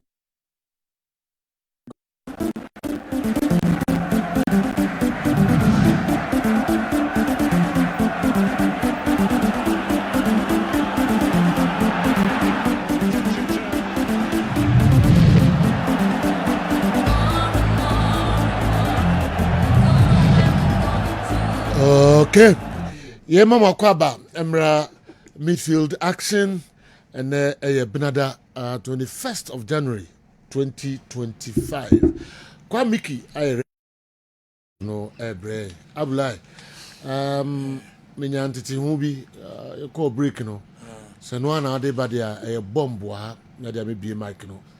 Ama me bie mu a ubakasa intino say me were witnesses kakra wo ho a omunim the story na nka me dey back kakra no yeah that's what ya will be in terms of the Premier League ni niema no nti ye tete ho kakra na Ghana football no iko nanim o ti ase na bibia akoso kama ye ko fa controversies say me yeah ba me to bomb bia wa no ye to bomb na sa nsem no I think say what ho nsem bibra o because was a GFA General Secretary Kofi Nsia was one hwe ya obey no ho juma ye fa di no ntudwa because of Niema Kakrenti, Mama from the Cassis. Now, who can also attack GFE secretary because of 70 years? Send it. I will learn. Sad story, and kind of stories. But the men could not ask them. And I make her say, okay, Yaw, Ewa Yamujo. Yes, GFE office, now is a discount, it's a second year, never is appointment in our Banoko, or Bill Bissan said, dear Nepal, so up a boxing. I don't want to mean can team or into another interest. I future must say, sports minister Fufro. Your friend sports saying, and your friend is saying, oh, Kofi Adams. Yeah, I think I know Kofi Adams, yes. Right? Tim Ben also support you, and the background stories can cry. Tim Ben also. Then we are with a minimum. I didn't know who's assassin. But some people, you perceive who be original. Are they? Not say Bibini and oh, yes. Say some Ghana footballer. Put I football. My Ghana. No, but I would like Onini.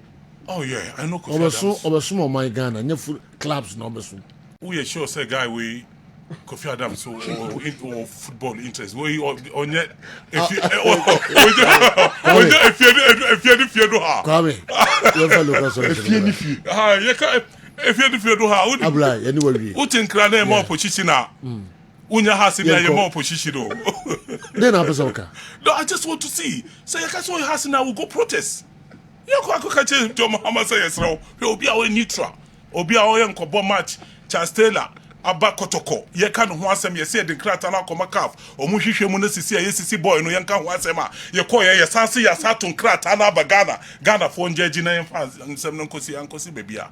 So niam say ya okakra bi wo ye. The president kra I no more bebia. Omo.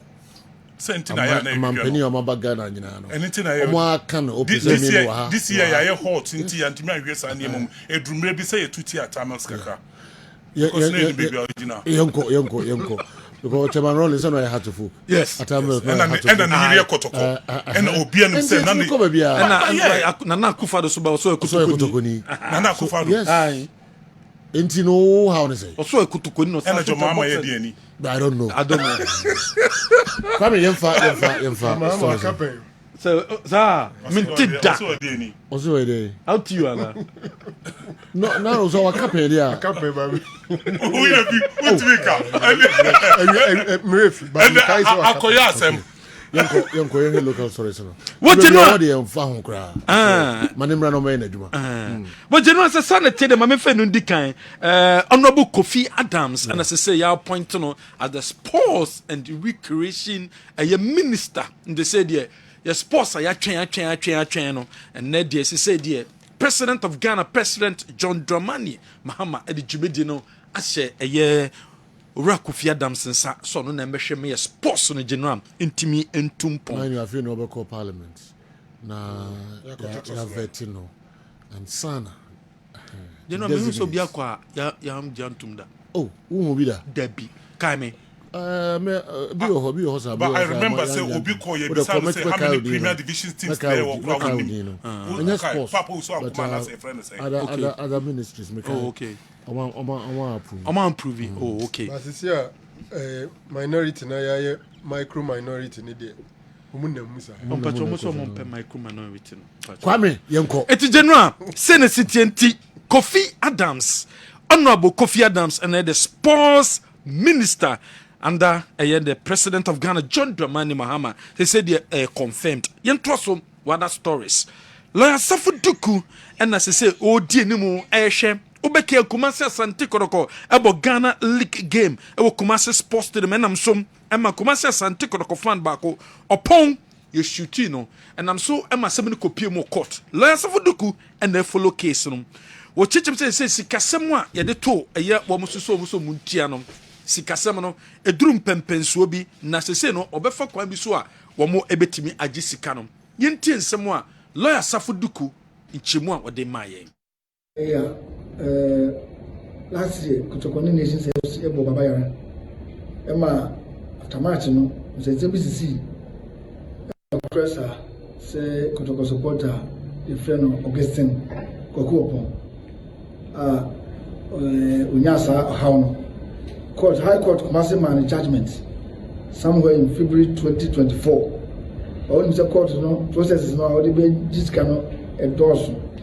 Your firm was the same, no, can say, your father as with your friend entry of judgment to the Ghana Police Service, the National Sports Authority, and of course, the Attorney General of Nigeria could say, case now, High Court in Buama Brantian. To say, I'm not going to say, amount to do 1.4 million cities. I hear Jeffrey Sir, I buy a straight you. Until the idea said, in Quam Fashion and Sabakascam. Yes, some of this kind of and now I'm bako ama in quite person as a cascam. I'm a branch. Oh, say Ghana House we do car. A quabby so, but intimate is losing how behind into your home idea. Time I say, Omuchian Asso, but until Omunka, until a follow up. Say, Bay Assum Jim Bako. And yes, every do car so open a Japadi and now the bank account. And now the Zako is now able to continue now. A option here, the best until.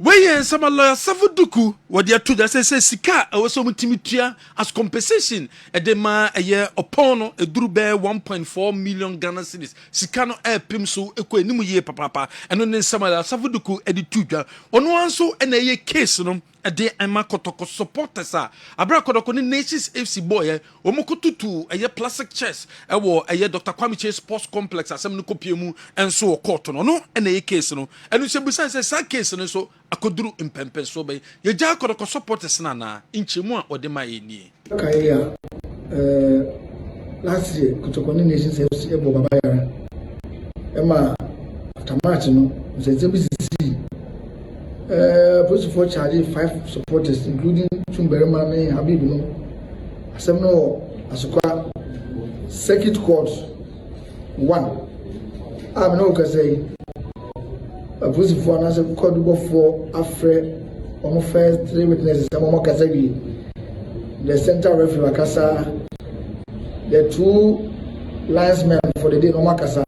You see, Aliba original da Kamua, or Kasana means to turn the match commissioner for the day, if you know,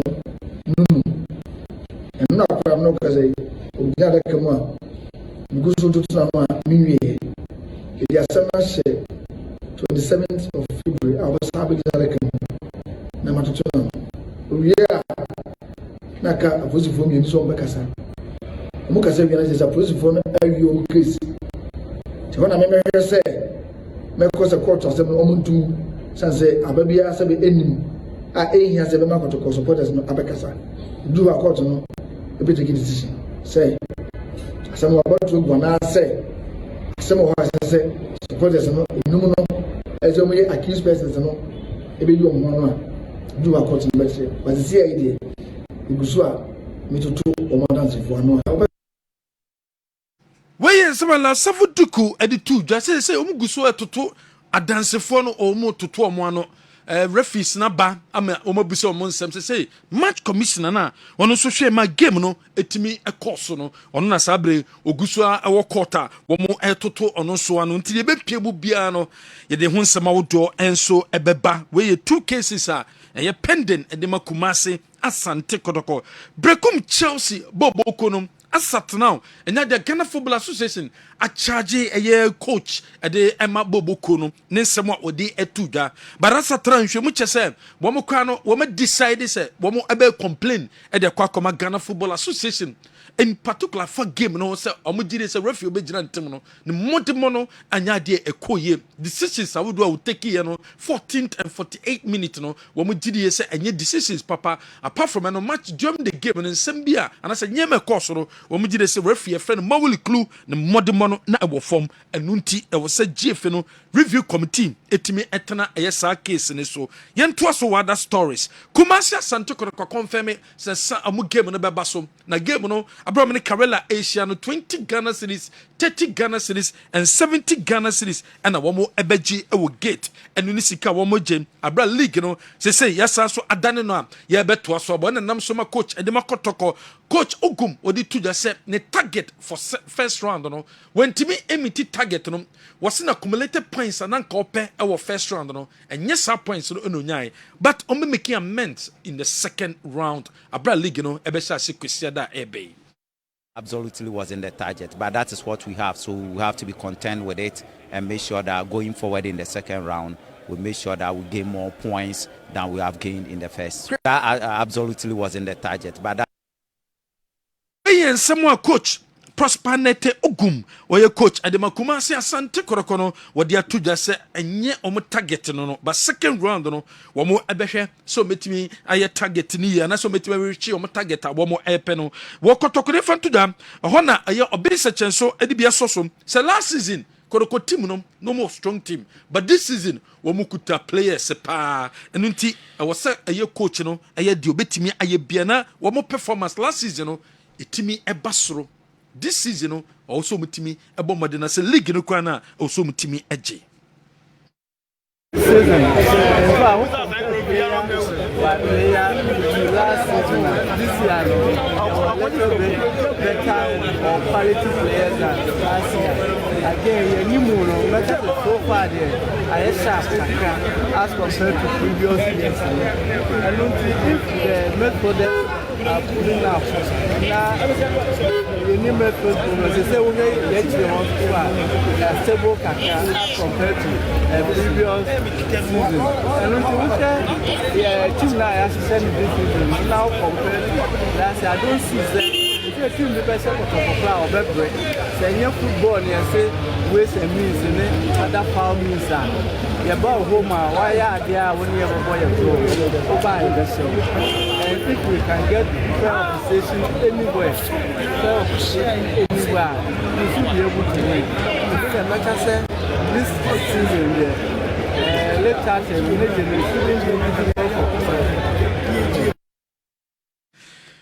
Where some Benjamin Obinsachere, what they are to Kessben mingle coach at the Mabobo Freno, Nations FC. What's a fake capital my film? How me ye papa. Neso so, one more concentration in Nano, one more the Ghana Premier League in so. One the place in Como catcher on my nuntin and Namso, a moment to me a good thing with him, a Pando Heart of Lions so. I'm at one more etima bede ye, oh Premier League. Let me say, dear, one more a big biomedura and a Ghana Premier League in Emu. We play an FA Cup match and we lost. So we are out of the FA Cup. So we don't have any title to contend for unless the league. So we came prepared to win and make sure we'll be among the contenders for the league. We came with a strategy and we are not going to make it public, but we came with a strategy and the strategy worked to perfection. And we were able to neutralize Lions and got our goal. So that's it. Okay. Where you some coach Kessben Mingle what they to the former Black Stars player was the academy the Black Stars of Ghana or guesting a handful and also Debbie. GFN Mbraye roll on Madiama Steven a piano, but Mumbe Chimuye say a year player there. And no Omontiase, Ombra no Michimi is a row bang and a Steven Apia, a big play, a Broadway Black Stars Management Committee. Was a player relation there, a coach Juma, coach and players doing come and it is Steven Apia role, not a row bang. The FA should explain to us further, going forward, what they mean by player relation. Because I think the best relationship you can have is when the coach is mostly interacting with the players daily to know how they are doing. He will follow them and all. The FA should explain to us. We and some of guests in a handful on also a day at Tuja.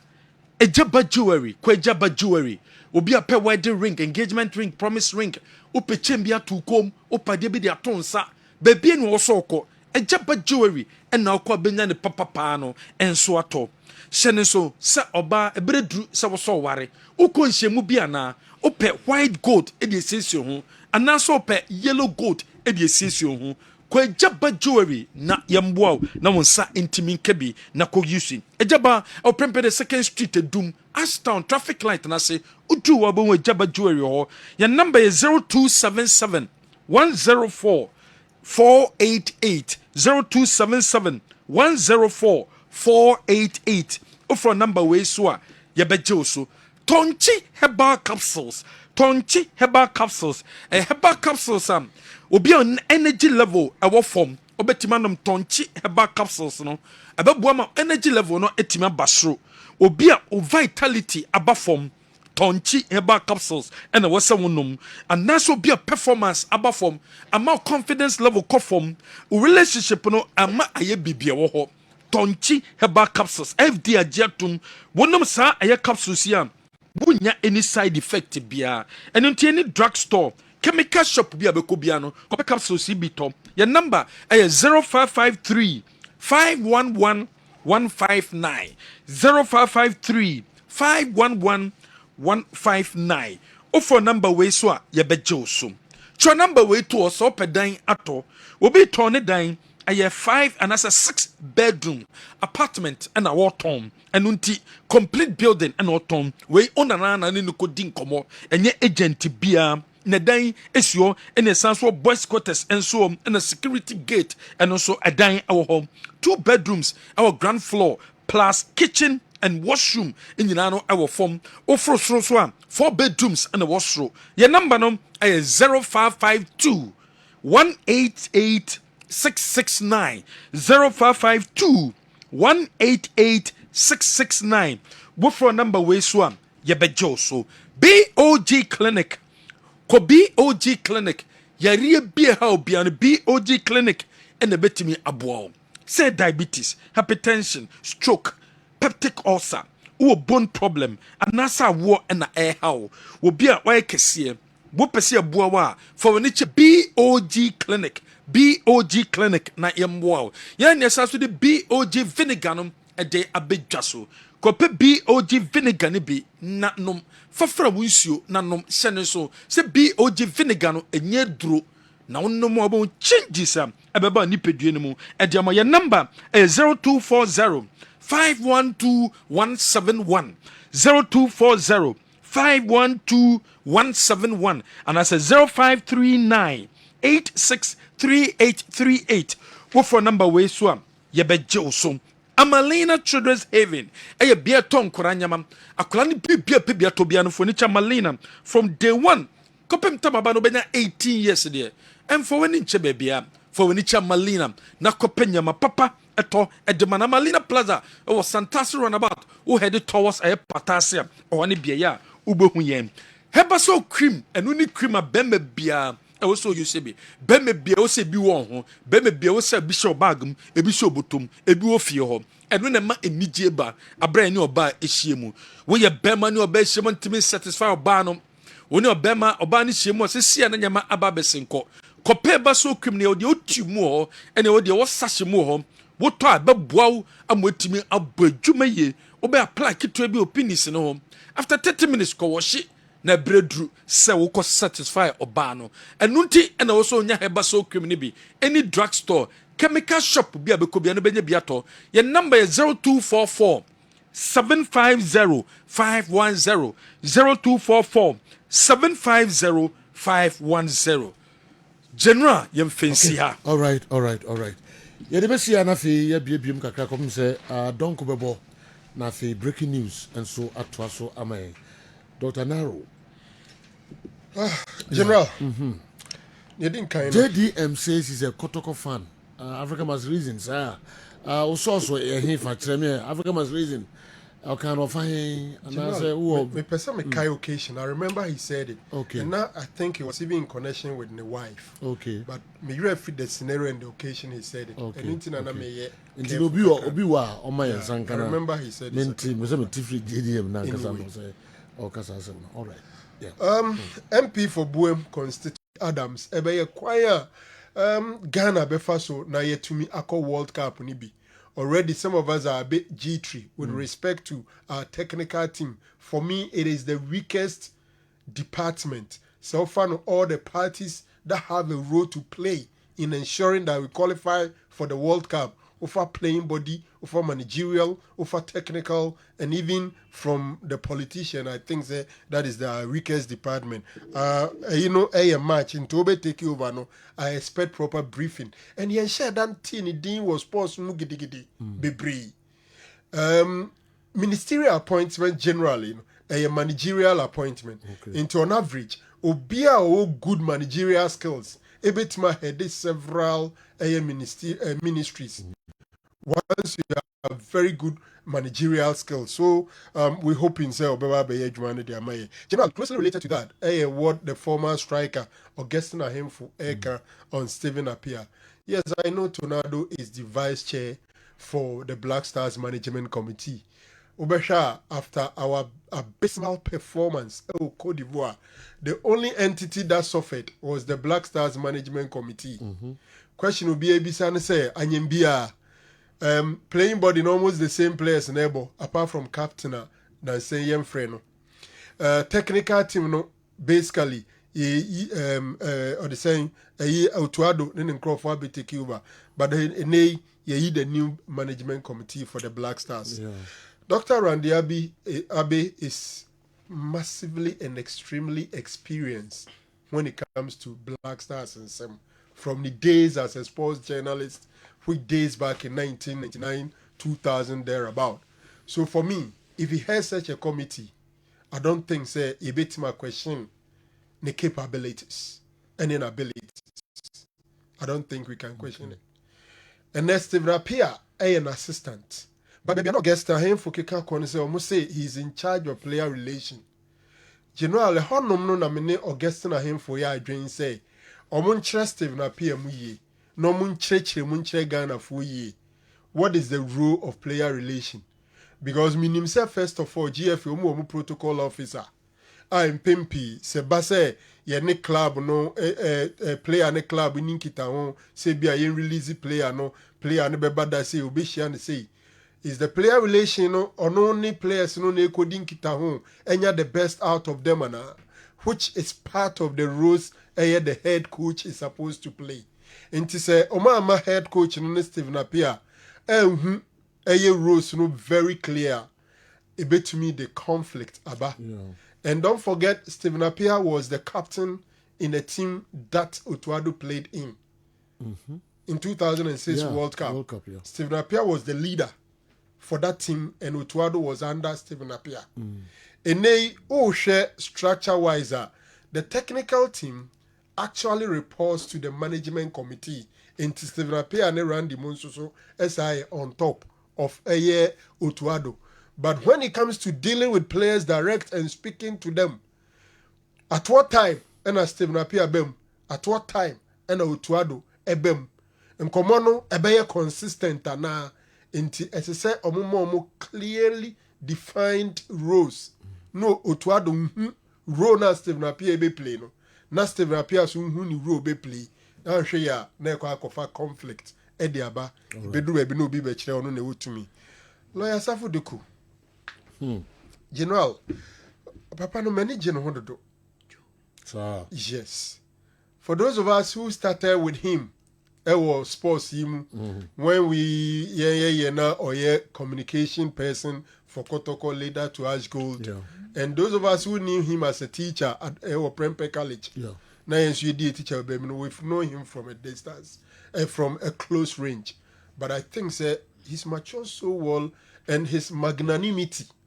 Pepa was say obeya de ache amanfo no something ne oya de makotoko fancy nyina no on charge obi atekun charge obi asimpoa and no share Abrante Augustine Mponsa the etuo kan ani na yeah Abrante na da so no eduba bi na kotoko circles for mpanyimfo no muso asem no omabam bu jam because eduba bi na kwa me mu omukope bibi kakra no makosra no he was a driver I will trick car edi akoniaba ene etuo ko kan ani na ene ontumi hu ade eduba bi na akoye family issue eduba bi fans and supporters and all hard do.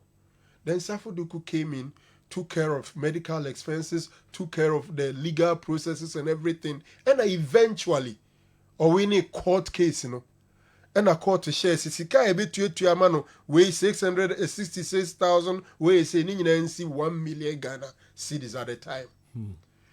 Court to Nashembrano, well, about 15 days or so, a year 1 or 7 no DTI Meka Ghana police, the policeman or two, National Sports Authority. Obia anya appeal. As a chance, I might J court to number and I really know atumumuni once in Biaka. Deadline for appeal a trim.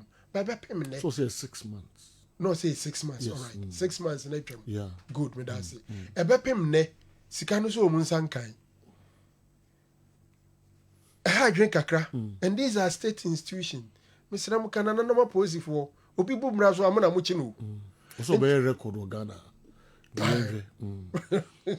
I'm saying ka. Ade an go bi nwe ho da se bit mesi no. Safu du kuso be me na si o Ghana. Ti yenre. Me ma se nyina ne say. Yeah. Abrante no, se court na hu say o se fata se scanner. Baby esika wo bi e Ghana ban sika mo pe no mo fama no. Yeah. Sebe obi fa ban sika aban fa nche no. Na mmara na ewu kroma na ekire se court chesi ntua na aban na this to me na ma court no na ne court eko ruli se Ghana police service police ni anyway muntua se sika ne ma obi ayi na nim peso obetua. Look, these are some of the things the media na say ere na can yi because say government institutions ebe flout court ruling one we ahonhwe ya me feel say enye proper. Enyina be so be na posifo be nya akwache nkrofo so mu di bone a e de o masa akọ court mi wa court na akọ no court na ruli say asem na ba ye no muntua sika se mfamo obi ayi nani now ese se opɛ kwan bi obɛfa so emra kwan so obɛfa so agi ni sika minim say me kwabro so ansa na me de sa aka ya nke bi ameka fie ya metimi ki agi minim say emra ma kwan se bi adako police regional commander be no office na bia de padlock akotum ze muntua e mamurem senso so mu dan bio senso mu ka bio senso mu bibi ne be chia na obisa se hwan na ekochi police fo no edruwa ebehu ye ni nema bi se is an interesting thing, but I hope we don't get there.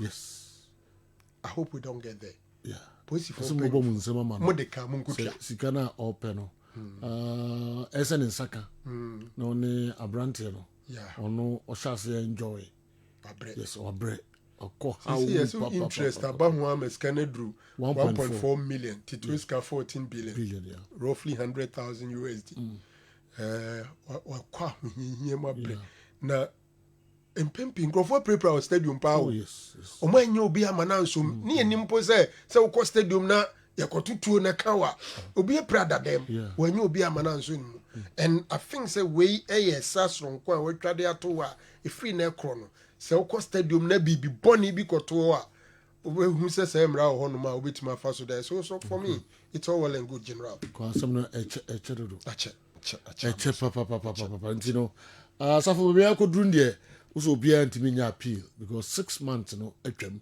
in the city the iron say ya jiska no na ya de emao and our clients no na ehu the moso mo beye okay enti okocha sejo emma kwan na breme but before so babo na wo birthday ibi o ha we dey insisi kakra bi na me enra SSAP a ne na otweda no say 6 February na cheze enye sa Thursday week okay ebeba so 6 February Meka SSAP a former police commissioner former chairman okay Kumasi Asante Kotoko ne wanya ne baby ekro no ewie ya na Reverend Dr. Nchia Samoa principal of so ka chem so wate enka na ne ofa no na otweda no e sees fibri mum nti asante kotoko ekitafo nhye no so ne aposi for so nhye no so wadama. Okay. And ex-sergeant Zarak Samson Bediakon birthday. Old soldier, and your birthday. Yeah, we're so happy birthday, old soldier, ex-sergeant Zarak Samson Bediakon. And then when you're 86 years, wow. Yeah, we're so happy birthday. Omanu Titru Zarak. Dichem so nafi mwaka hunyina Samson Bediako soldier 41 omo epaparo no omo so omo wisho Magic Sam omo so happy birthday nyakopon fie bi nka ho na omo ahoden 86 years enyasem kitu akra. Happy birthday ex-sergeant Zarak Samson Bediako. All right, so ana omo fase baako or Canada says your friend no Nana Afia Boatma aka Naf Boats and Nana and so birthday Nana Afia Boatma Naf Boats and then on also 20 years Canada and our Bushoni na so we show happy birthday Naf Boats. Miko Okuchao. A quick one. Say BOG vinegar. And that's a BOG clinic. Yeah. Our sponsor Ashtown Intercommunity Gala. I see Kessben media and national. Nyame aduma Sunday na final no. Okay. Na yemu bianca say yenya also any alaba any DC any. Yeah. Sike dasu 15,000 Ghana cedis. Okay. Yedika ka ho asem. Okay. Na tournament no sene na munim no nanka ekwasi ada na etwa mu no e na nka na final na eba so e na mpanyimfo hwe nipa ebebu kamfo so wo honom na mo hwe senior pressure and tension e develop between teams na ebebo final na police commander catcher ze sa kwasi ada no enam se na opim so ene asanteman edi ade I didn't kind of mampenyi ba no police for be busy, they can be there. And TJ Penny de Akoko Sia de Bay. No 9 and Ebasu. Kenya also versus Alaba. Now before the game, no, you be the curtain raiser, Kessben Media Team Plus, BOG Clinic. Ebe kabum near share a organizers and coaches. No. Okay. All right. Talkisman, a car dealer. What's the chairman? Madam for Pioneer Party. Talkisman. All right. Okocha. Joe. Yes, sir. Very sorry. Joe, where dear, I read dear, Mimobia, where dear me buy a tia, a acida. And I'm a debre Kotoko supporters, any technical team, any playing body, any IMC. Because you started league, you know, your matches need be ewa babayara, you could pure boise, go fans and send be by, and a sign by babayara. Yamiadum, ya the first round, I go.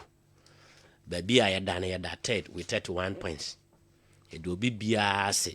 Second round, ye to us on Yamia Duma Sunday, Yanni Carrera. Mobeka, I started Yanni Carrera and Ecobo and Esho 1 way or Moba. Until in Paiwana, I did team Nachi, and my second round ni. Ye Babesha Sieno, or Mumma Munya Ding. Some Mobeka last year, ye quote first round, near that second with 28 points. But this year, yeah, first round by that third with 31 points.